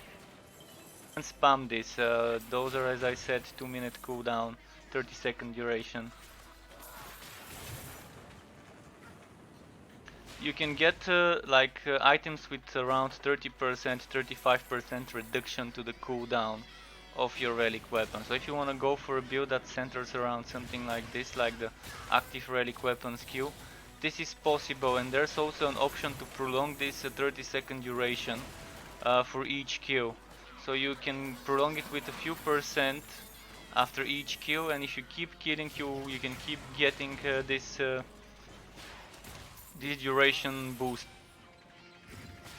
From 30 seconds you can even probably get it to 60 if you end up killing enough enemies and keep killing while it lasts. If you get the cooldown down to like 75 seconds or so, you can kind of have almost 100% of time on how much and how fast you kill. But the pacing seems a bit more chilled out. It's not rushing you, you don't feel forced to be doing the maps in a minute or two. Take your time, 5, 6, 7, 9, 10 minutes per map, it doesn't matter, it's still fun. A great one, 11% chance to block. I do love chance to block in HP as a mod on those items, and I hate, well, not hate, but I don't like having health regen per second because it really doesn't scale well. It's not 1.6%, it's 1.6 health. 1.6 health when you have 30 or 40 or 50,000 is barely anything. If it was percent, then it would be actually amazing, 1.6% health. So this is a decent drop, I'm gonna put the other one in the warehouse later.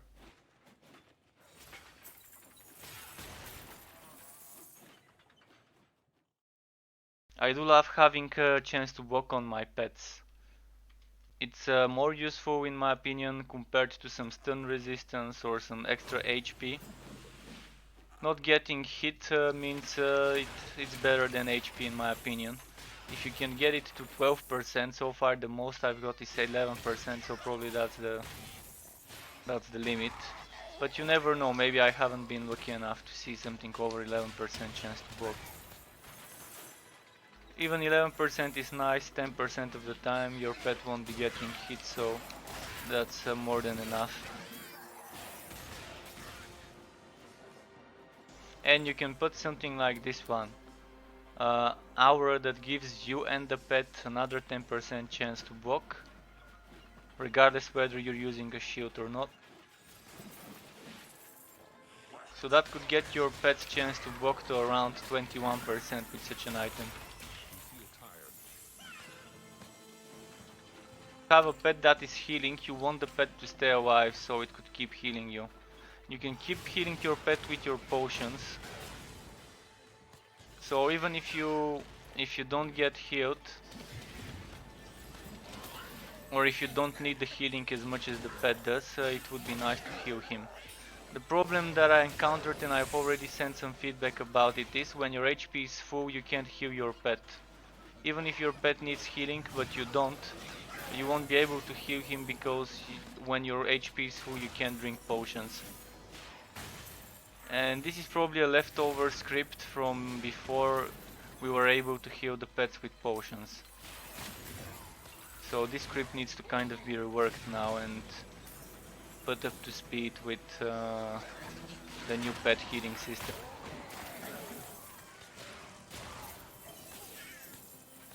Check that checks whether if the player has full HP, tell them that they have full HP and you can't heal yourself. This one, show this message. If they remove this conditional, allow it to use the potion when the player has full HP, it should kind of fix this bug. Actually, a bug is just leftover.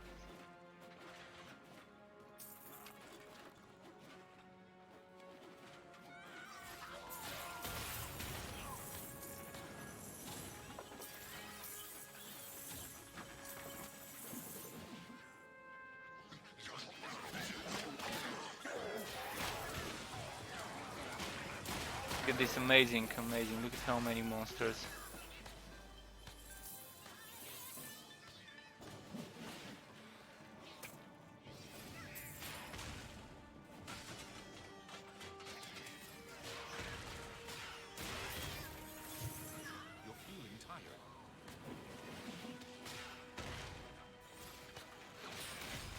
Nice, another level up, level 20 on the relic weapon.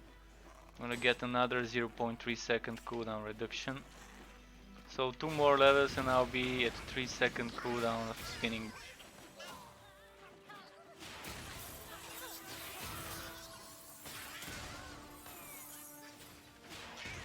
So here the dilemma would be whether I want to go for 5 points in heavier swing or 5 points in open wound. Ideally I would not have 5 points here. With the system I just suggested I could go for 20 points in spinning blade, 20 points into rupture, but this is not an option at the moment, the way the system works. It would have been nice to have a setup with maxed out spinning blade and maxed out rupture and 0 points in the other places.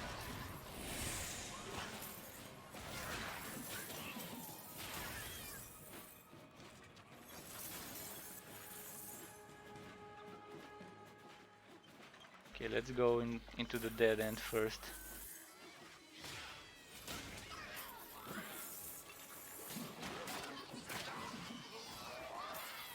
Is my train stuck?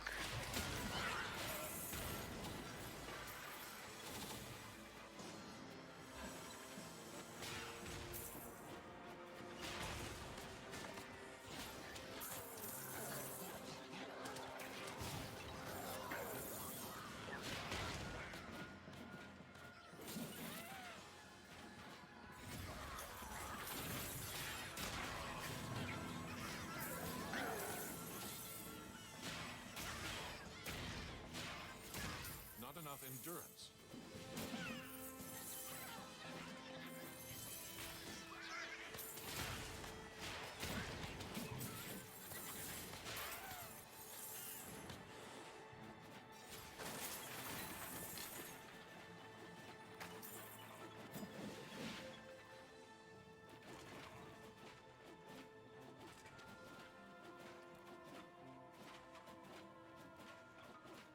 Good density in this map. It's probably currently one of the best maps. There was one called Village that currently is missing from the map pool. I think by accident it got removed.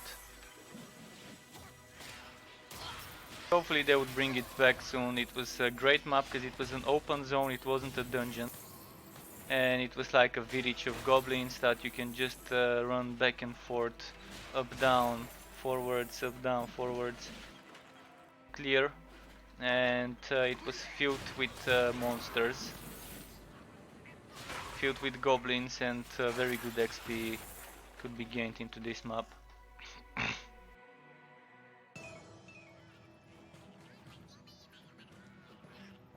This is also a very good map for XP, just takes a little longer with the current map layout to queue everything to complete the map with a full clear.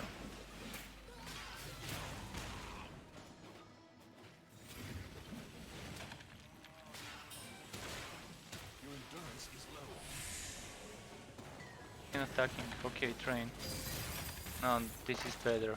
I just needed to move a little bit forward so the train would climb the stairs.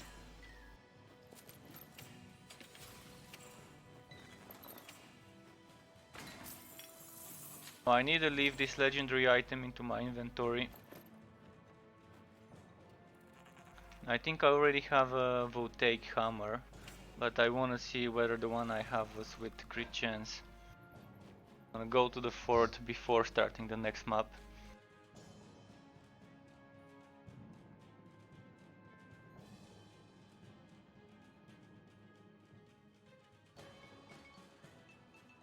Minutes past midnight. I normally around 30 minutes past midnight, 40 minutes past midnight is when I mute my microphone.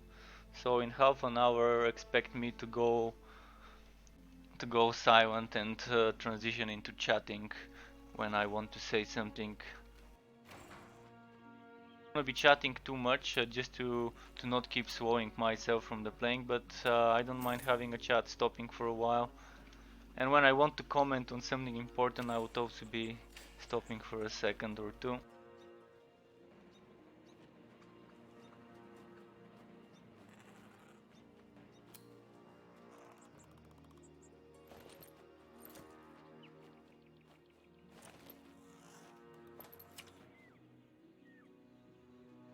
Wobbies, but kind of really no point. And this is a mage item really. I don't know what it's doing there.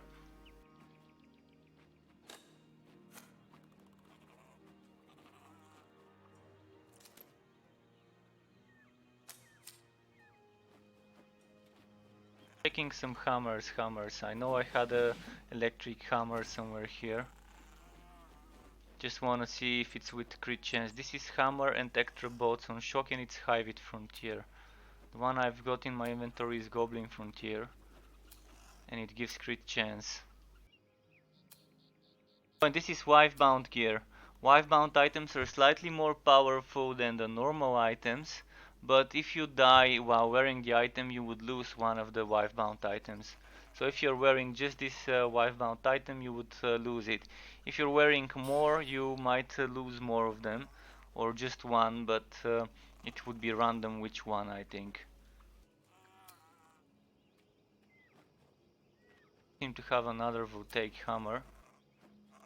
Great sword, but great swords are very lackluster at the moment. Until their attack speed is fixed, I'm gonna do something like this.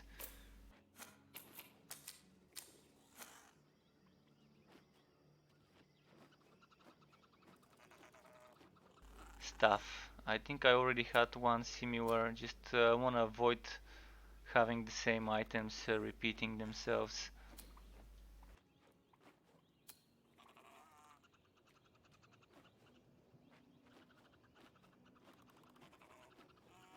I think that's it. Let's start the next map. Changing the potions. So 2 Hivit maps, and then I'm moving on to maybe again the forged class. The works are ranged weapons as well. We probably won't be seeing those ranged weapons anytime soon.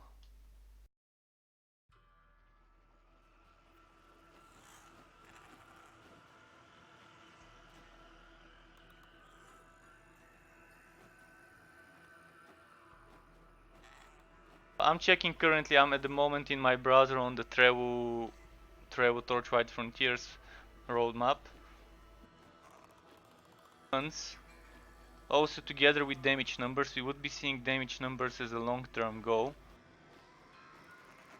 Are in long-term goal, so it won't be with the next update for sure.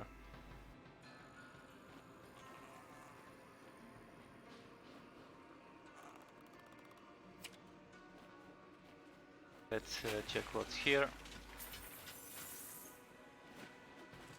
Concept art about rifles, pistols that we might be seeing with the typical Hivit and Goblin Frontier designs. Void and tribalistic, depending on the frontier.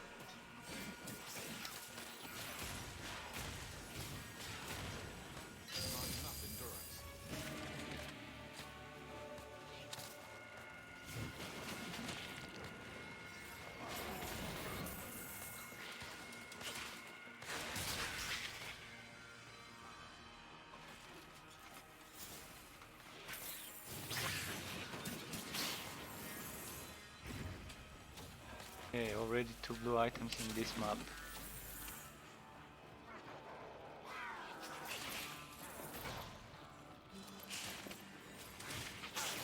The Nether Rim were recently added.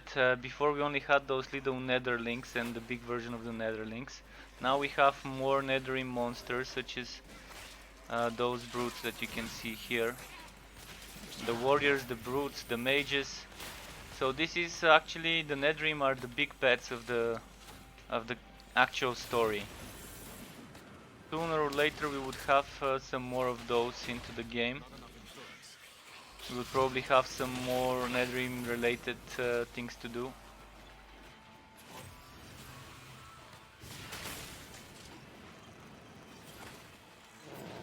In the works is also a competitive mode, competitive area. And it doesn't say PvP competitive, although they were experimenting, as per the CEO in a recent interview, he said they are also experimenting with PvP. But currently they are playing around with the idea of a competitive maps where we're either competing for who would do something faster or something different and similar. So for those who enjoy the competitive aspect of the game, it will be coming, maybe not too soon, but eventually it will come.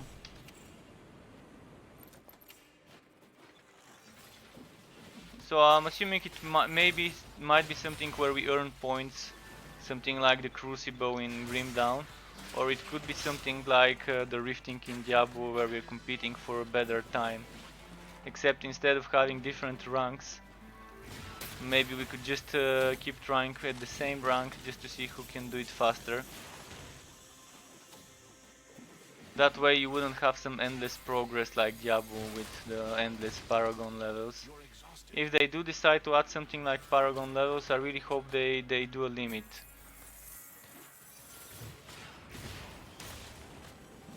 When there is a limit, people can actually put their builds to the test and compete with others to see who can play the build better. Otherwise, when there's no limit, it always would be just a matter of who spent more time grinding and farming Paragon levels and stuff like that, as it is currently in Diablo.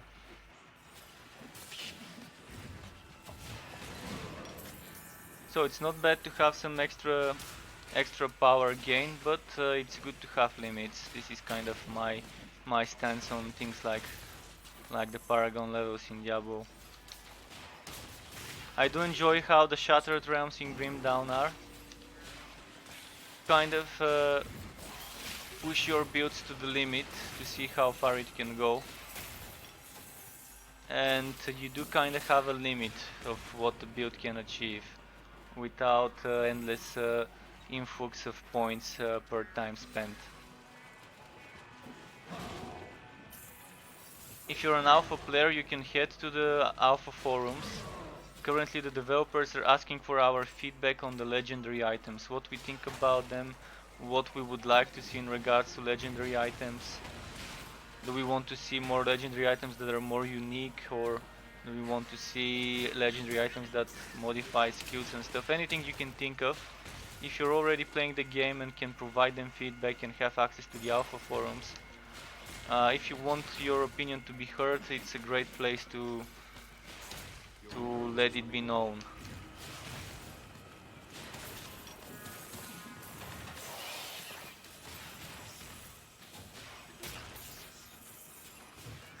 I personally think that legendary items currently, they do drop well, but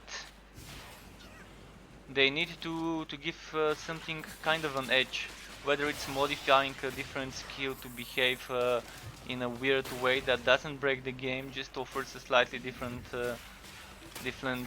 play style. And maybe people would wanna make their builds around certain legendary items. They would want to have a legendary item X combined with legendary armor Y, and maybe legendary pet item Z to be able to get that XYZ build.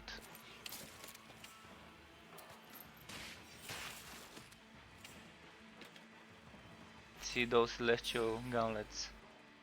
Yes, additional boats fired on shock and gearwork. It couldn't get any better, except maybe if I didn't have this high bit defense and I had something else. But it's a great upgrade. It could be physical defense base, it doesn't matter for me, because I can always get a shield car going on and not worry about the defenses.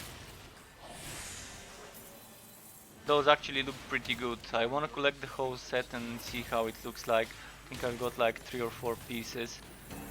The good thing about collecting sets at the moment would be there will be a transmog NPC later. Able to apply the look of one item onto another item of the same archetype. So I'm assuming later they would probably be selling some looks that are money bought only, which is fine, it's cosmetic. If you wanna buy a certain skin for your armor, go ahead, buy it. I know many people do that and it's a great way to monetize. So it is in Hector's interest later on to be adding this system. publicly stated in the Treo board that it is in the works. This part needs to be exported. Let's just see those gauntlets up close. Yeah, they look amazing. I really want to see the full set though.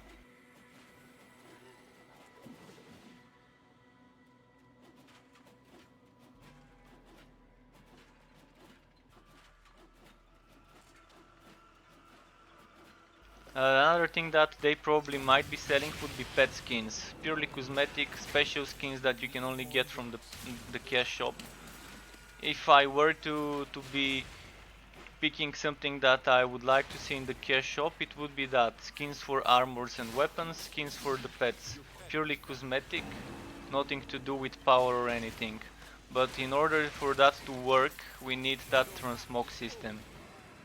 For the pets we don't need the transmog system, because currently the pets stats are not tied to the skin. So for the pets they can already implement something like that. Pets in the shops, under the form of some skins. Items, in order for that to not be breaking the game, they need to actually fix the transmog system before they can monetize armor and weapon skins. You are exhausted.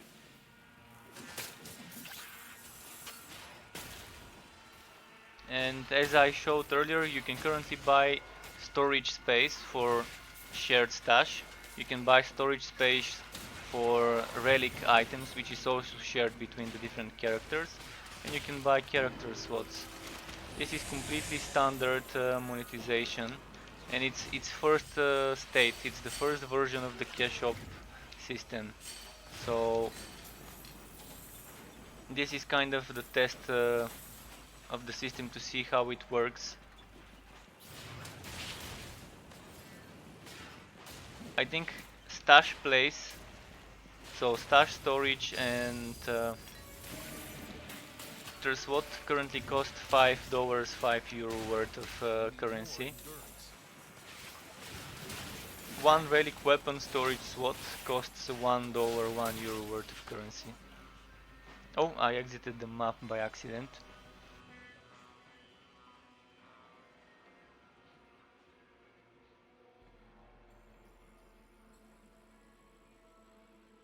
I'll do one more high-vid map now.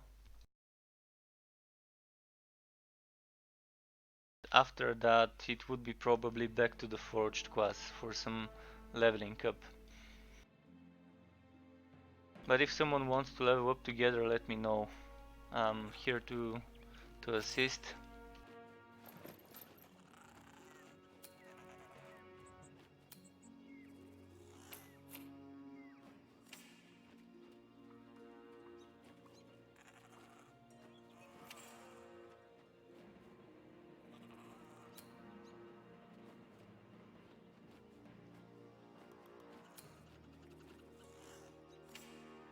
Okay, let's start.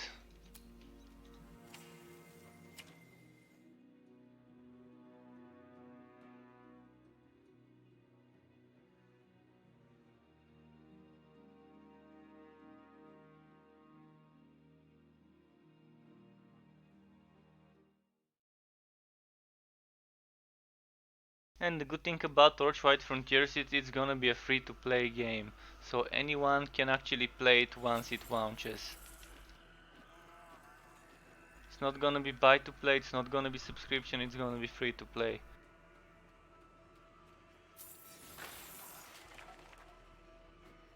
Developers have already stated multiple times that they don't want to break the game with some pay to win mechanics or anything like that.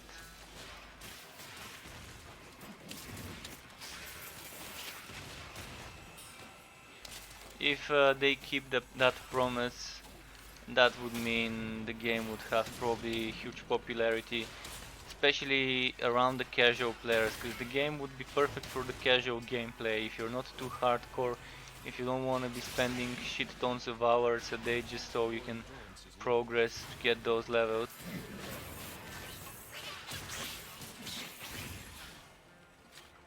This is something that even family guys can play with their little ones. As Diablo and Path of Exile, personally, I wouldn't suggest for someone who is a parent to play Diablo or Path of Exile with their kids. Maybe Diablo okay, but Path of Exile, Grim Dawn would not be something you might want to be letting your kids play unless they're like teenagers or something. The game would probably be popular with both the old players and the young players, and it has huge potential. Marketing, correct content updates. See, already they have a plan in place for 5 years already of content to come.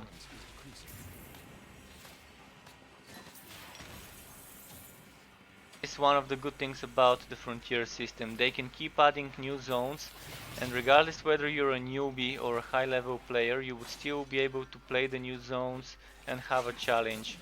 You would be able to jump right into the new Frontier without even completing some of the old ones. Wondering whether this is a newbie zone, whether this is a high level zone. It won't be either, it would be just a new zone, as it was stated.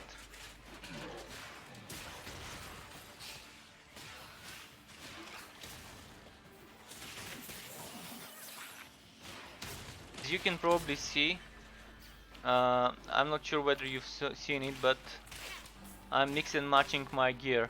So now I'm wearing level 50 gear in a level 50 high vid zone.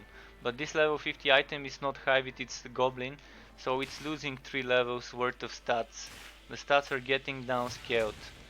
But if the item is something like this, it doesn't get hurt by the downscaling, because percentage based modifiers, percentage based affixes don't get downscaled.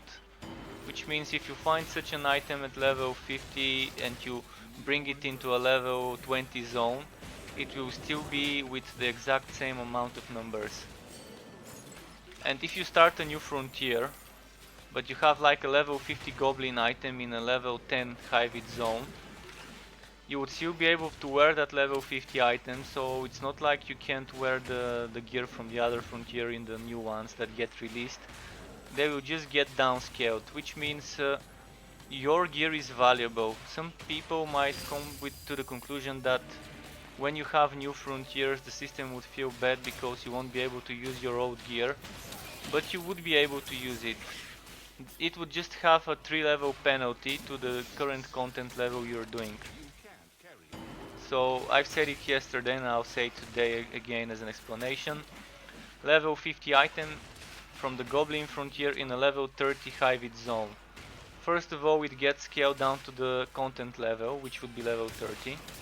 Then it gets a 3 levels penalty for the item being from the wrong frontier. So it will get from level 50 to level 27.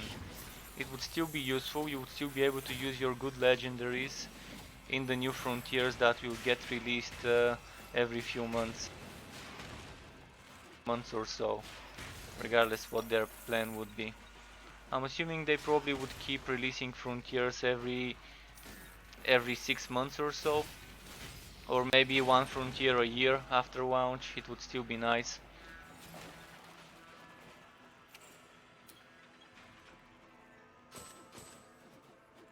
This is maxed out. For this build I don't want to put anything into blood pools. I want maxed out rupture, 20 points and 15 points in spinning blade. So let's get more chance to rupture.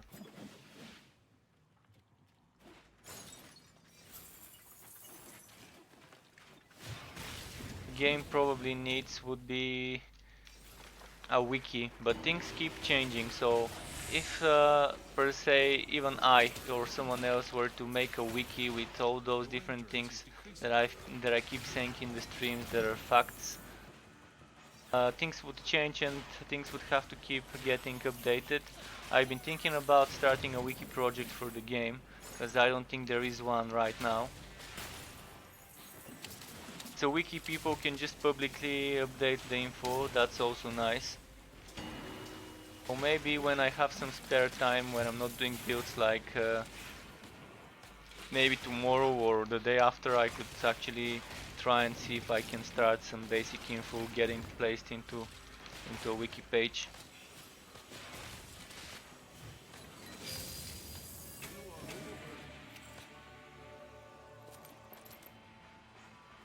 fear, yeah, no thank you. Most of my builds, I don't want the enemies to be running away from me. Nice, I already have 2 items. I think I've got boots and legs that give me duration for vulnerable debuff on blasting charge. They are not here, they're in my warehouse, but this would fit well with such a build.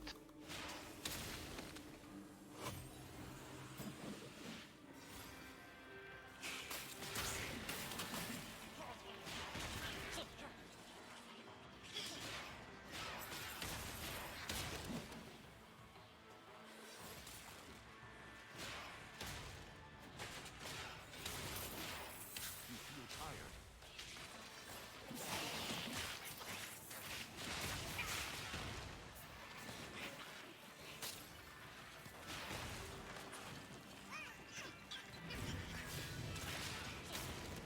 This build, by the way, goes very well with the poison setup, with the poison relic weapon, because you would have those spiders running around you in the train. Yesterday I played around with it, but today I'm leveling up a new relic weapon, that's why I'm on the boot setup. But this one, the train built together with the Bane relic weapon, which you would be seeing right after this map, after I change to my forged. I will be playing the forged with the poison setup, and you would be seeing those extra spiders. There's 12 spiders that you can summon. Up to 90% chance. When maxed out, you get 90% chance to summon a spider upon killing a poisoned enemy. And you can have 2 by default. When maxed out, you can have 12 of those. 8 skill. Oh, this is kind of a tough enemy.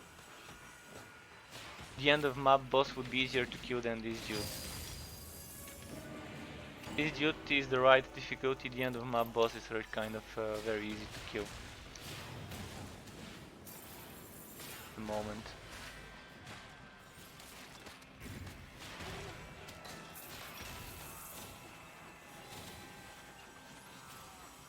So maybe after this map, after I switch to the forged, I'll do one more map before muting my mic.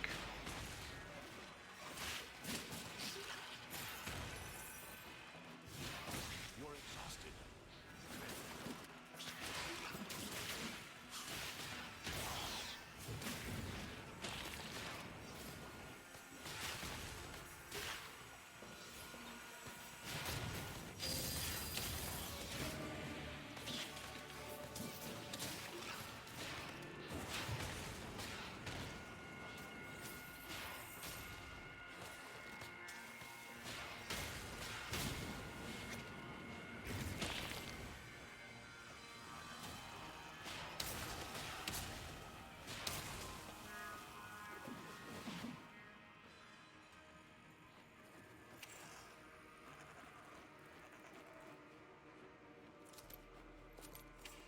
Okay, off we go. Just quickly checking if I can. Okay, I can't level up. Off we go onto the forged. So if you've been seeing me play the mage, play the Realm Master, now you can see me play the forged. I played it at the start of the stream, and I'm gonna play it again now. It's my only class that's not maxed out, but it's pretty close to getting maxed out, just 6 levels behind. 47 level in each frontier means I can wear max level 50 items, so there's that. And this is the poison weapon. Currently I've maxed out those 8-legged allies. This is not the ideal setup I would have wanted, but it's kind of okay, it's not too bad. Ideally I would have had like probably 5 points here. Well, ideally I would have 0 points here, and 10 points here, and 10 points here maybe. Now I probably would remove 1 point from those two and just put it here for extra cooldown reduction.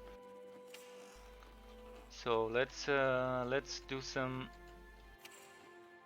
a bit of each map. Let's start with a couple of goblin maps.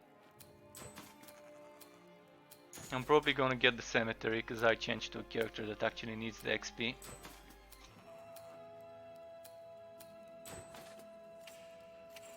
Okay.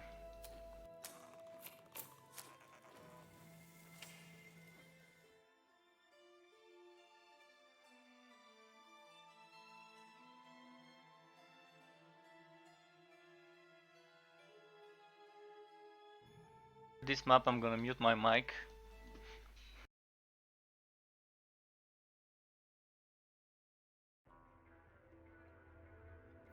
Cause it's getting a bit late here. Oh, Eerie Grove, not so bad, could be worse. It's during the night time, so probably I should just do one lane instead of doing both lanes. Kill that poisoned enemy and it immediately spawns a spider. Then some more spiders.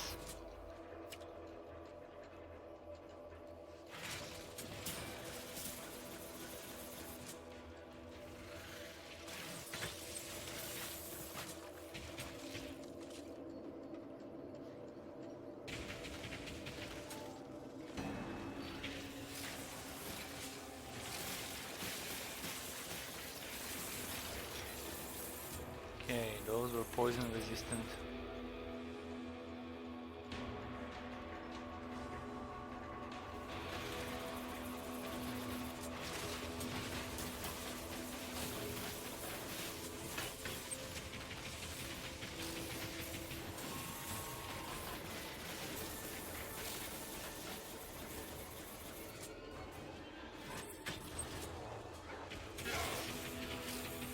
A ranged oriented or a hybrid build. My skill setup is for a melee oriented. I've maxed out all the melee skills, but I'm playing it as a kind of a hybrid.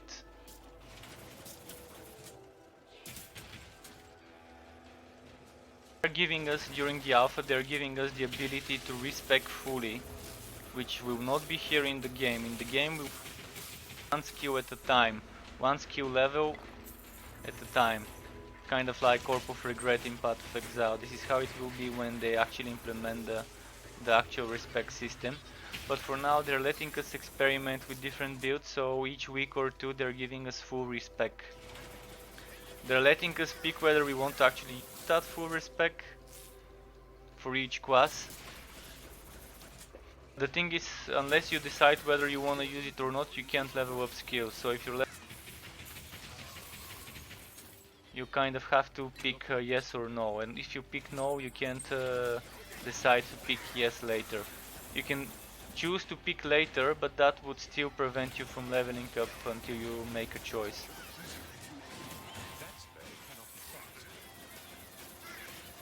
So if you're a maxed out person, you can just keep it until you,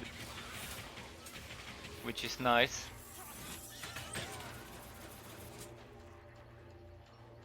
I'm actually gonna clear the other part of the map because it seems to be getting daytime soon. Yeah, it's already daytime.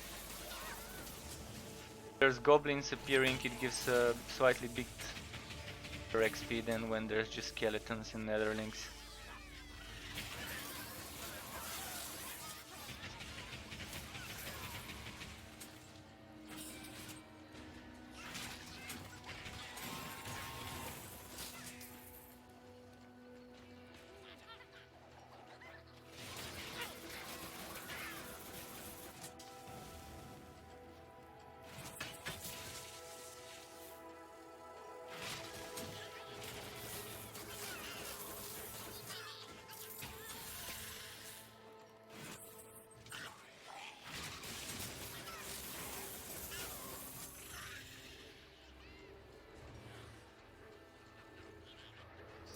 With the big spider I'm using from my relic weapon. It is a skill that the relic weapon gives me, the same as the spinning blade from the bleeding weapon. It has a different mechanic, and the maximum cooldown reduction you can get here gets it to 4 seconds, whereas the other is up to 3 seconds. But it's still a very amazing skill.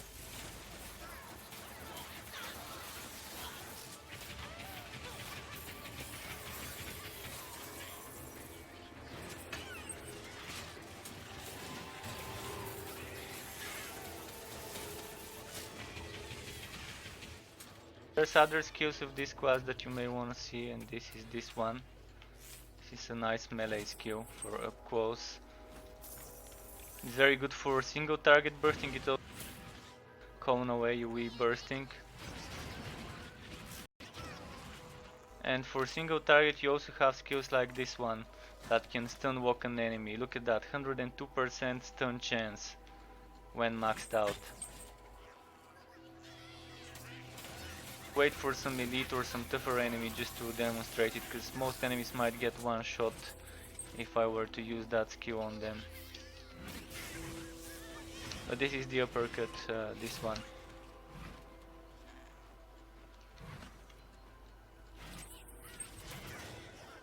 So let's use it on this big dog. Sometimes it's having difficulties hitting the enemies, but let's see now. Yeah, it can kind of stun walk it. It's a very nice skill to deal with some of the pesky elites. So now, since I'm backtracking, I might want the movement speed aura for the duration of the running.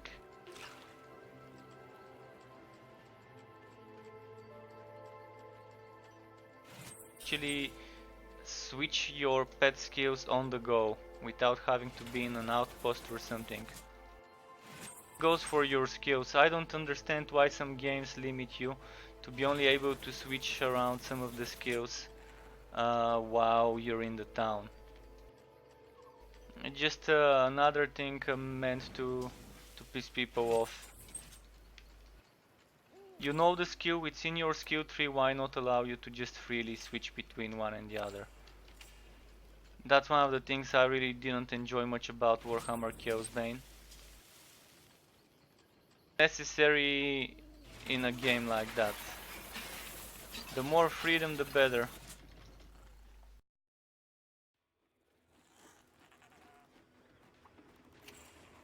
Since I'm back to the boss fight, back to the crit chance skill. Since I need XP before killing the boss, I wanna kill those enemies here. And killing those would also give me some spiders to help DPS the boss.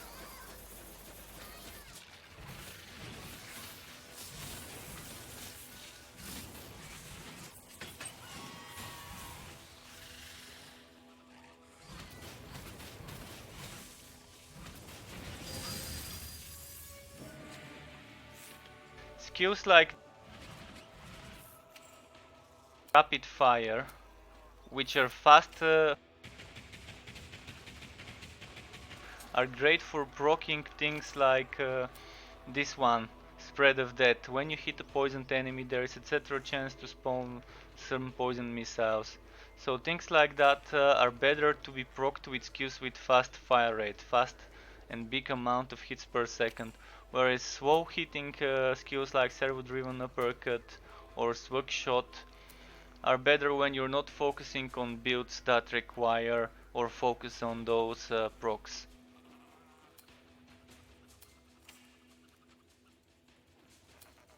Less hits per second means less chances to proc those skills. This is amazing. Physical damage, what? Crit damage and some defense. I'm gonna Hey, do how some do you HP. get key to play? Hey Karik, welcome to my Twitch channel, nice to see you dude. So there's few ways to get a key to play the game. One of them would be to register on the website, which I'm just gonna give you in a moment. Start loading while I'm typing.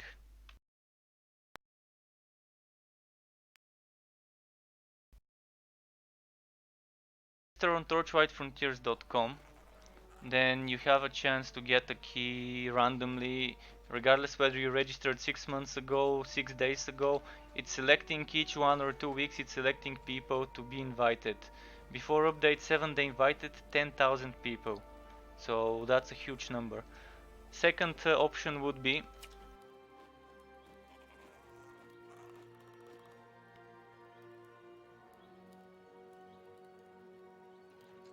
Torchlight on Twitter and to pay attention when they do some contests that would reward some alpha keys.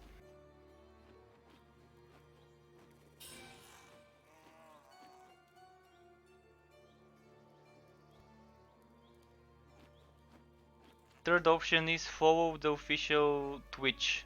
There's streams each Friday at 11 AM PDT.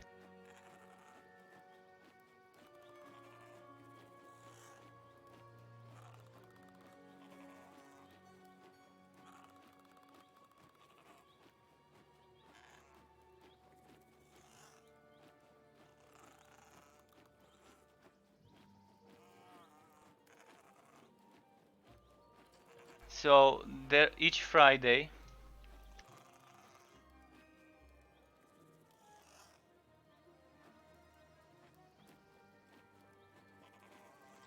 there are streams. So in those streams it's not guaranteed that there will be some alpha keys thrown around, but there is a high chance that you would be able to get some alpha keys thrown around and about in the chat. Attention to those streams each Friday, and when you see one such stream, maybe be ready to redeem a key, because the key probably would be copy pasted into the chat, and the first one to copy paste it into the redeem a key would be able to get access. Now guys, I need to mute my mic. Give me a couple of seconds to do that, to put the message that it's muted.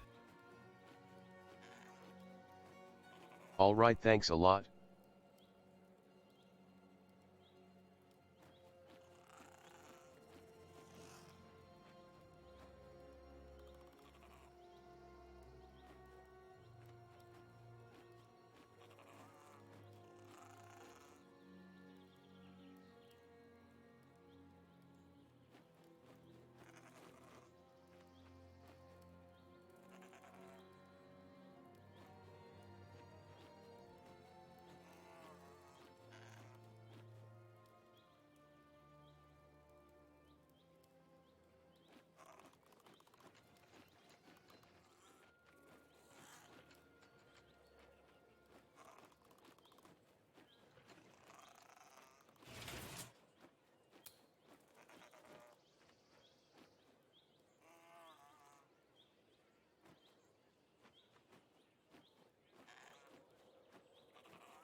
No problem.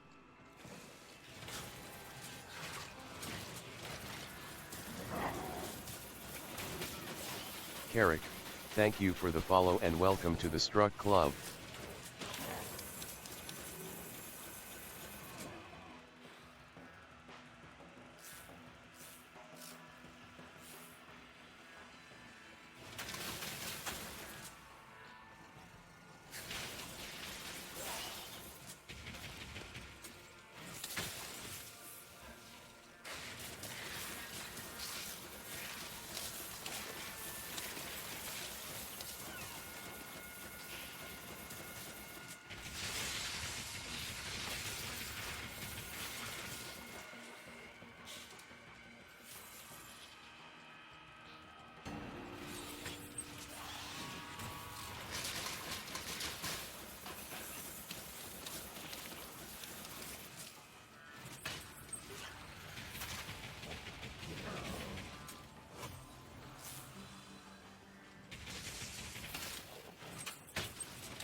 So right now after level 50 on both frontiers there is nothing to do, right?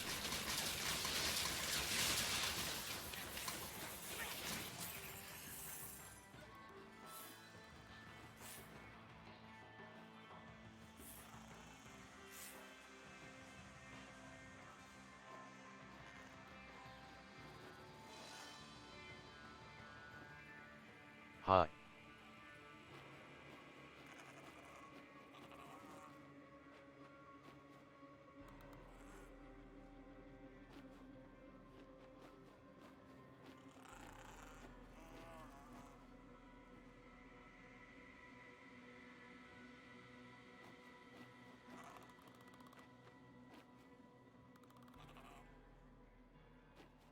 Sorry I'm not on Twitch, I don't like it.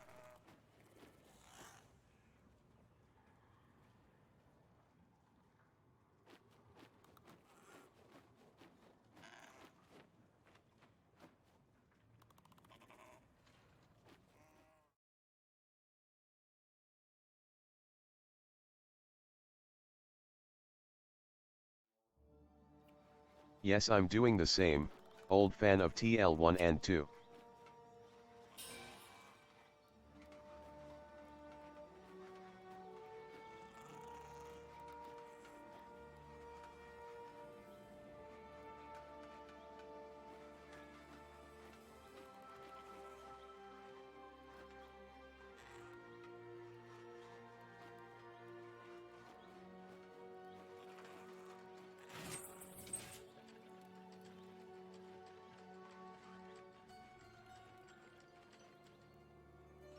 What can I get for you?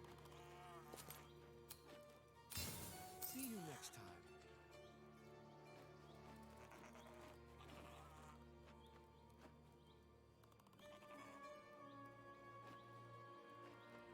The game is so good, it's hard to believe those PPL are not the PPL from Flagship, Hellgate, and Runic games.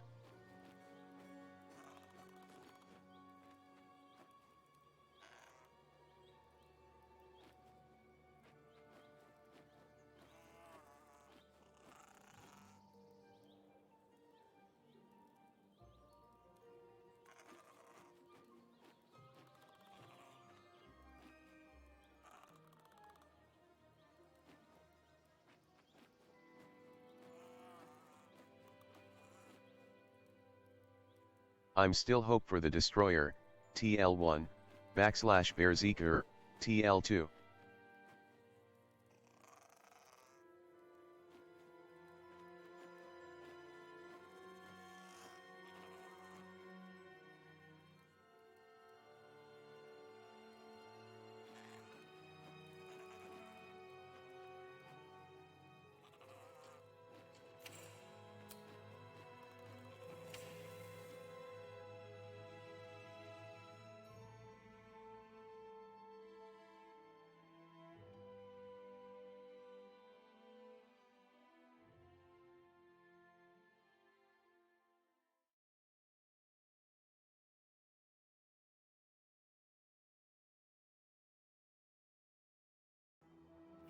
That's would be nice, but I think Ranger going to be the first range class.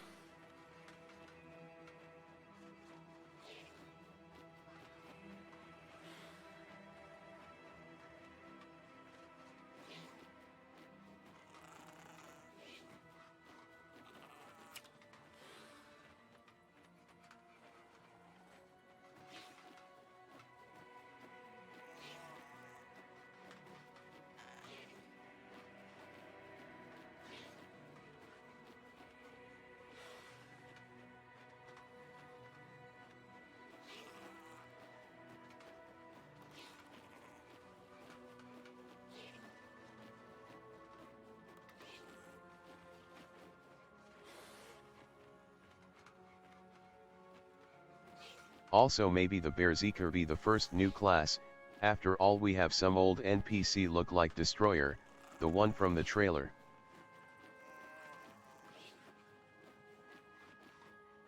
D2, good old days.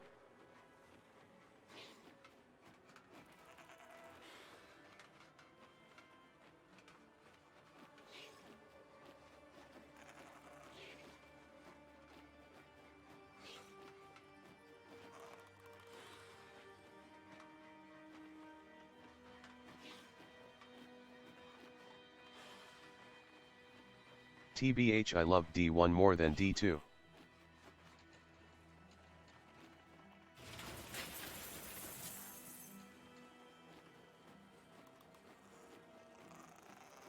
And I think D3 was a good game, but then it become only about seasons and cosmetic.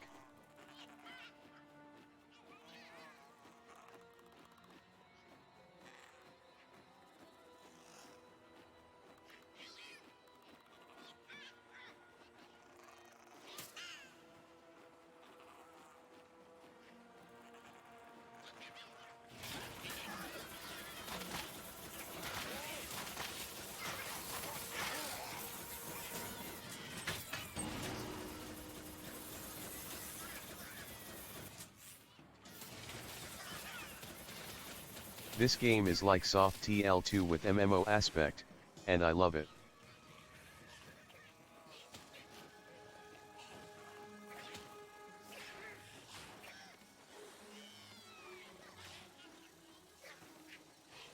Your life is slipping away.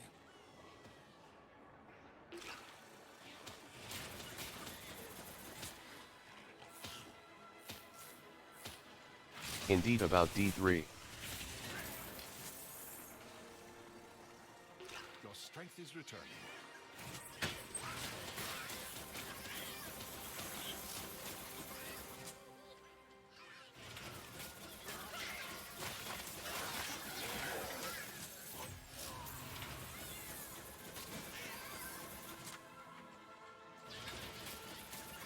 I didn't like all the comment about D3 too cartoonish. I think they did good job combine cartoon with dark.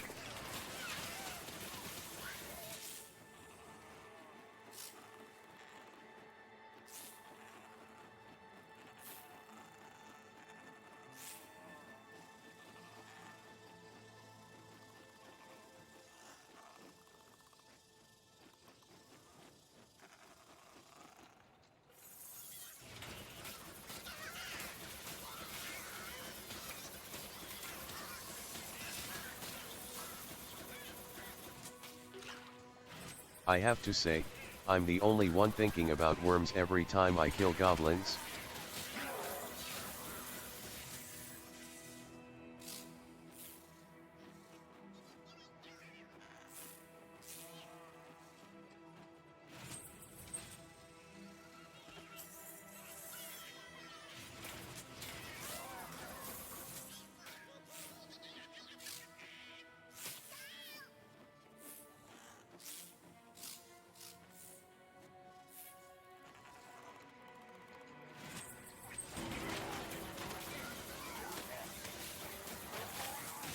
D4 going to come, and I think they do the soft MMO thing like Torchlight.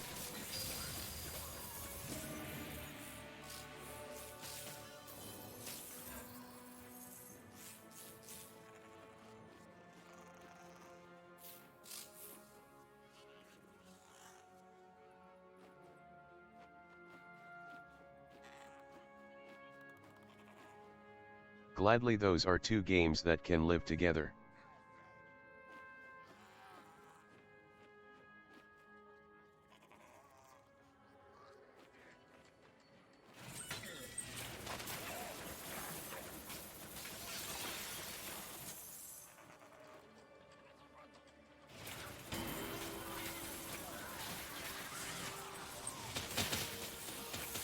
That's too late.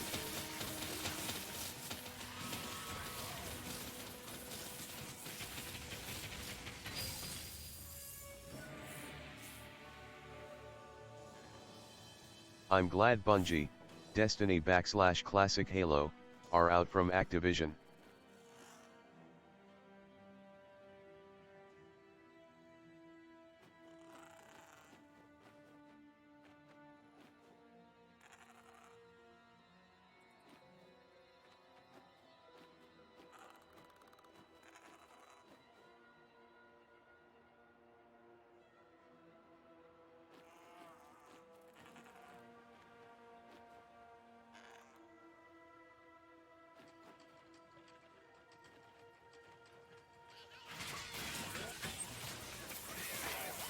Don't get me wrong, they making great game, but they pushing devs to do things just about the money.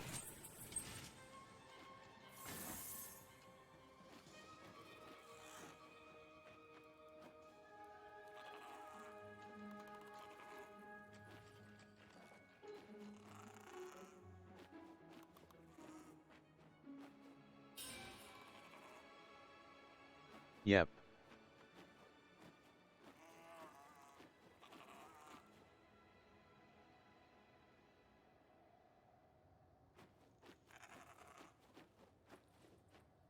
About Blizzard, I only want to see one game.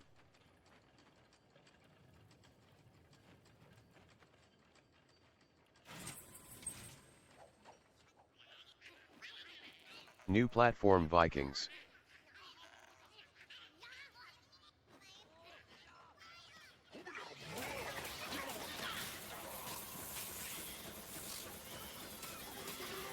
Wait, how old are you?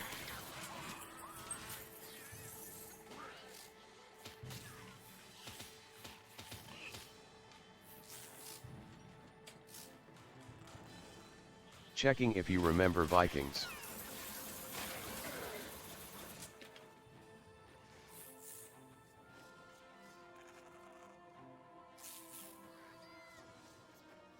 Same as me.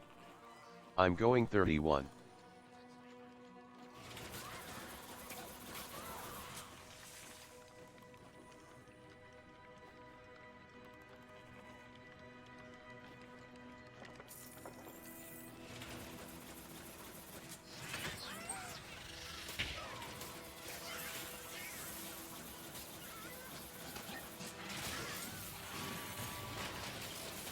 So you know about the good old days when Sierra ruled the video game world.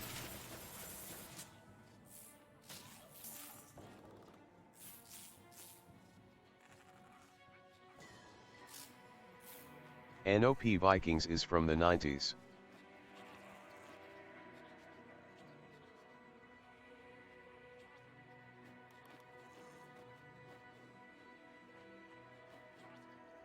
Before HL.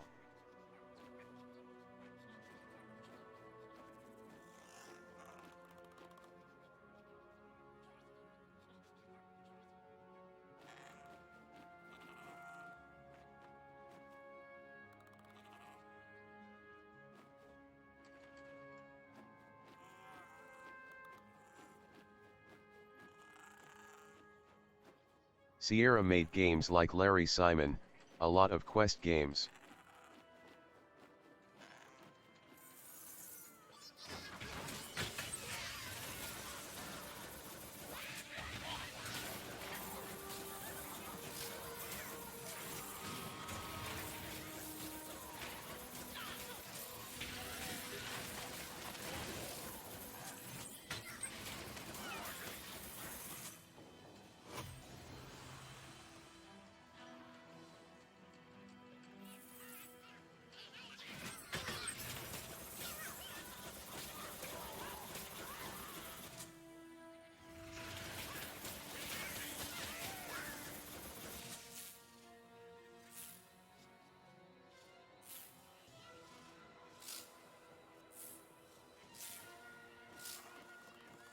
How you get quests after level 29? I mean the map shows zones until 29.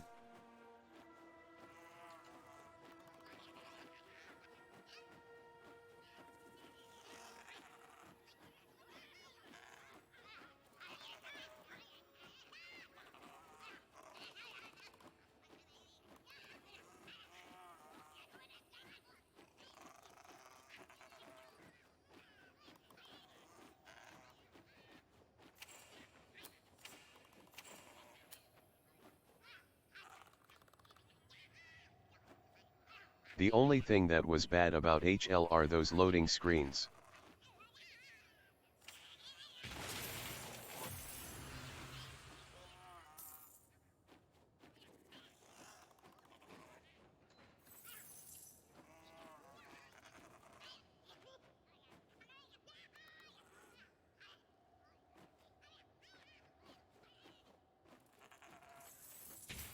But those are instance, not real map, right?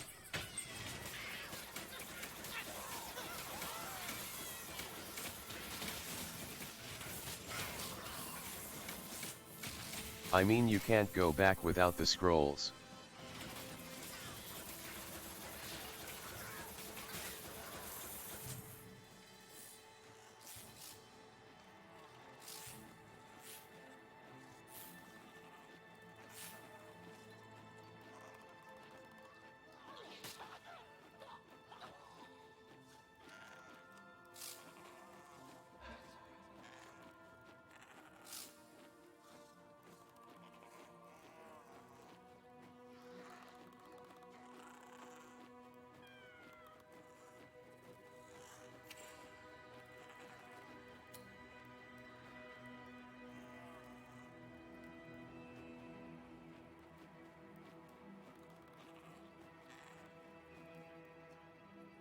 I really hope this game not going the evil way.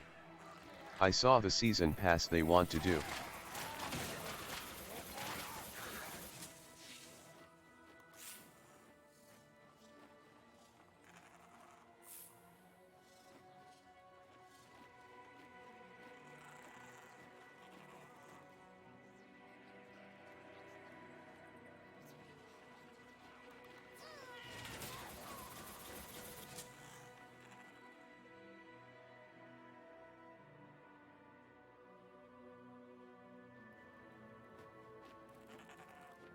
How nice.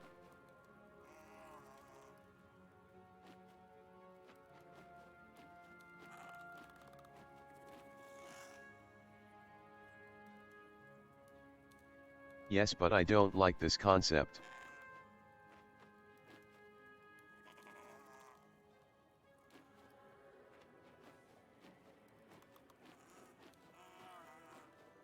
I don't mind to pay and have to get the content.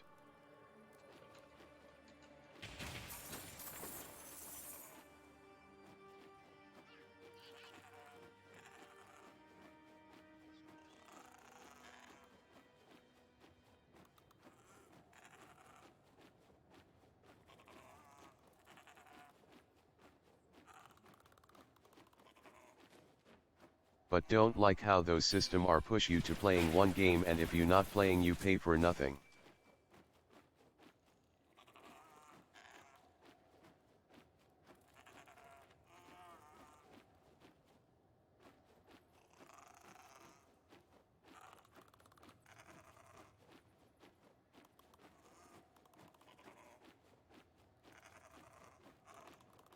DLC for map / expansions are great.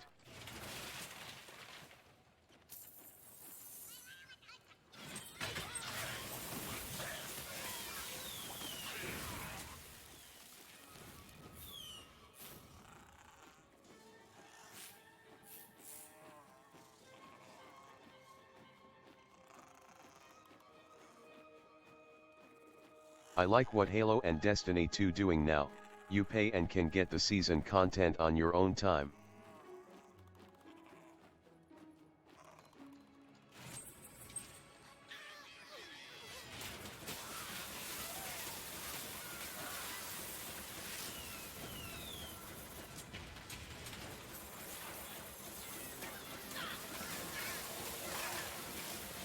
Like it's season 3 but you want season 1 items, then you can click season 1, do some things and get it.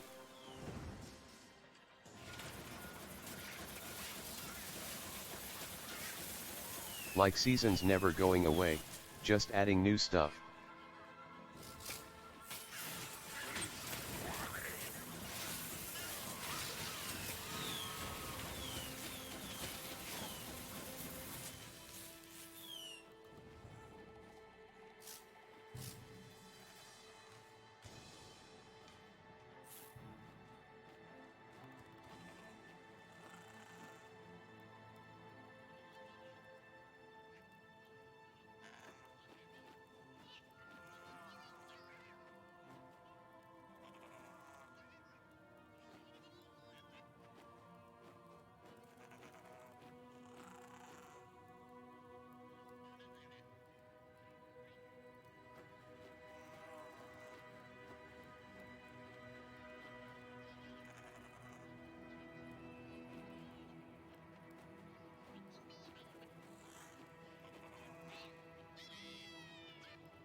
It's the best thing, also for the companies when you think about it. New player come on season 5 but like those shiny things on season 1, so he buy season 1. Better than join, don't like anything on season 5 and not paying.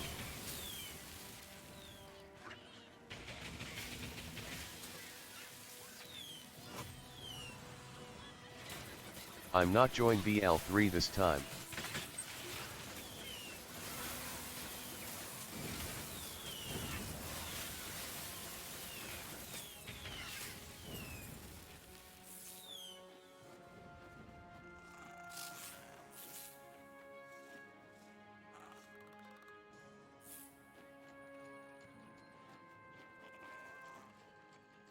Going for Halo MCC on PC and Destiny 2 new expansion.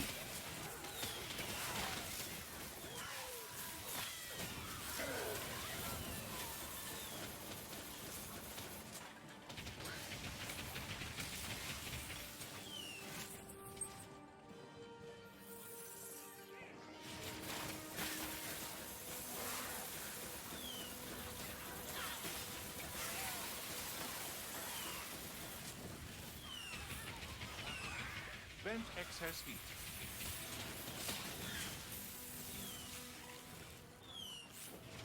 I disappoint of the new Doom MP. Your pet has fled.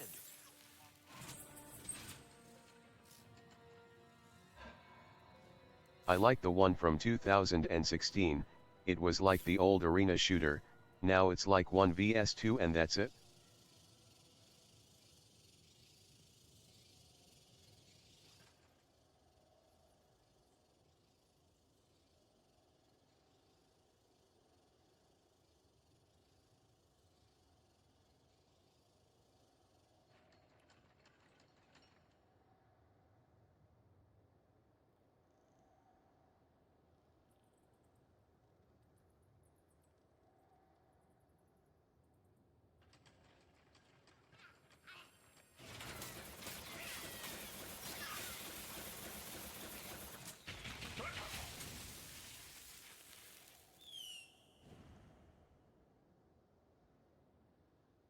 UT was the same things but it's cancelled.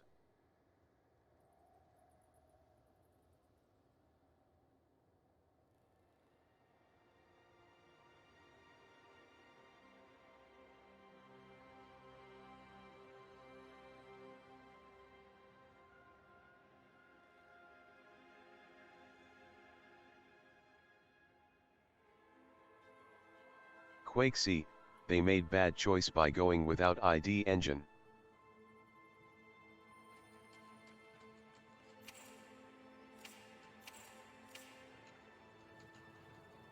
Darkstone. Need to check it?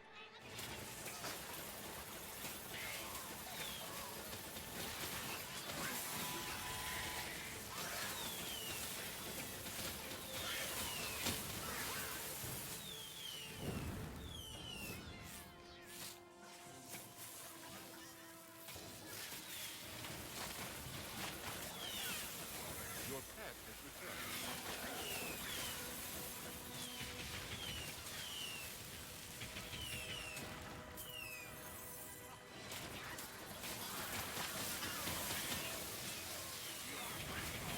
Yes, I know it.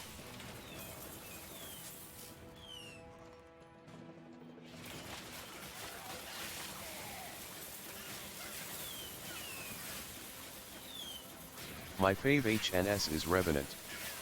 Also old.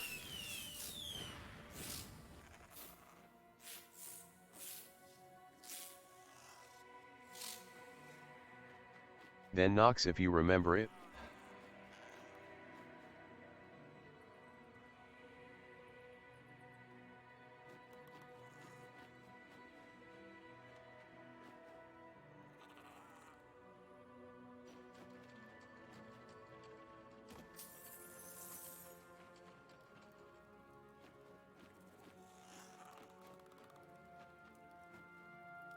What's your username on Arch?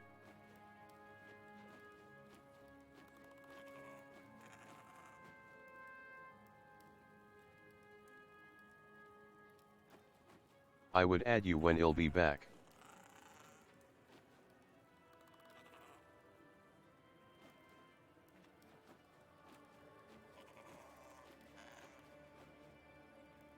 Have more 6 HRS for work.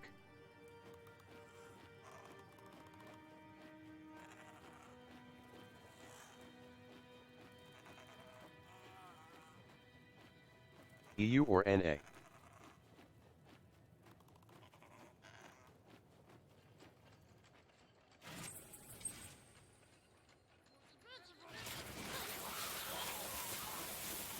Better.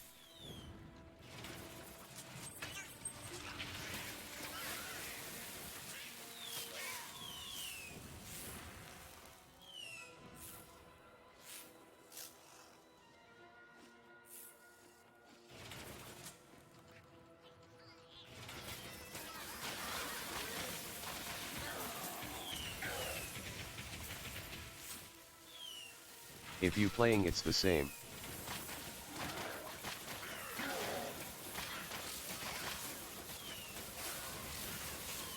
Death is upon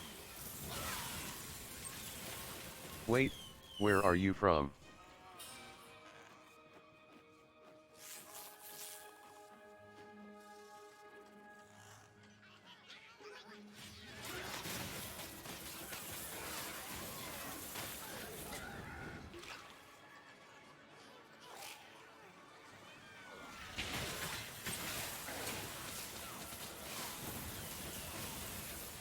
I'm from Israel. 1:20 a.m.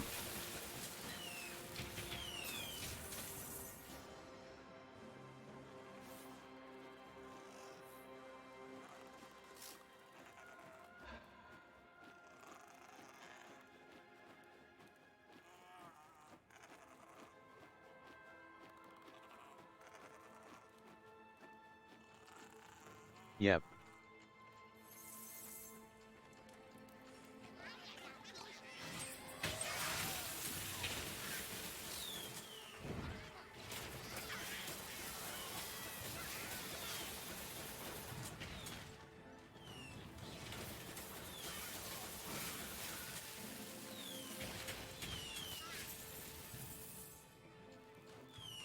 Okay, I'm going for now. Already subscribed.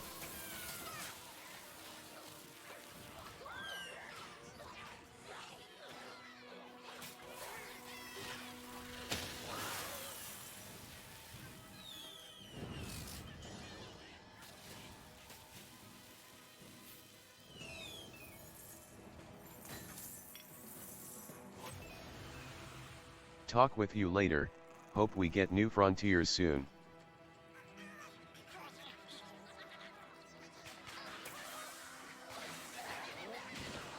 You are dying. Cause without it it's just testing the same things.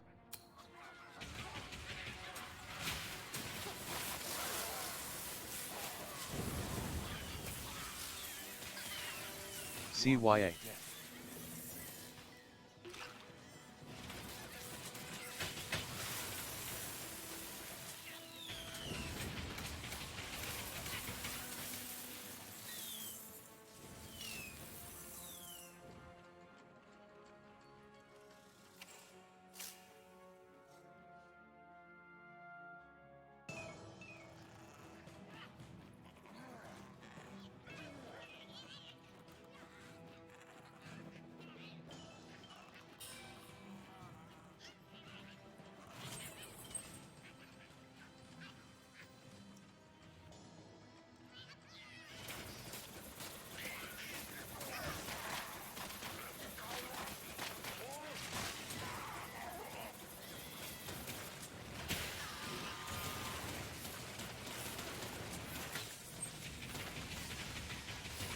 Your health is low.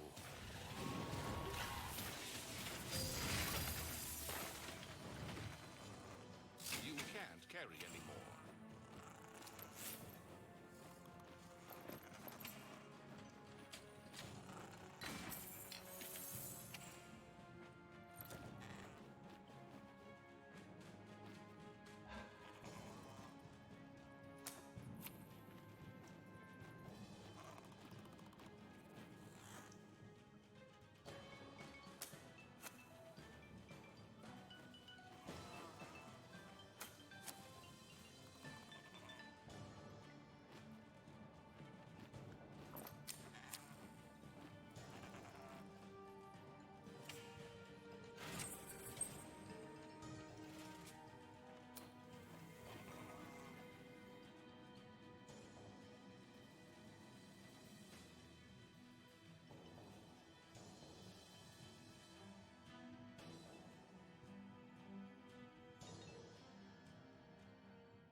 to vent heat.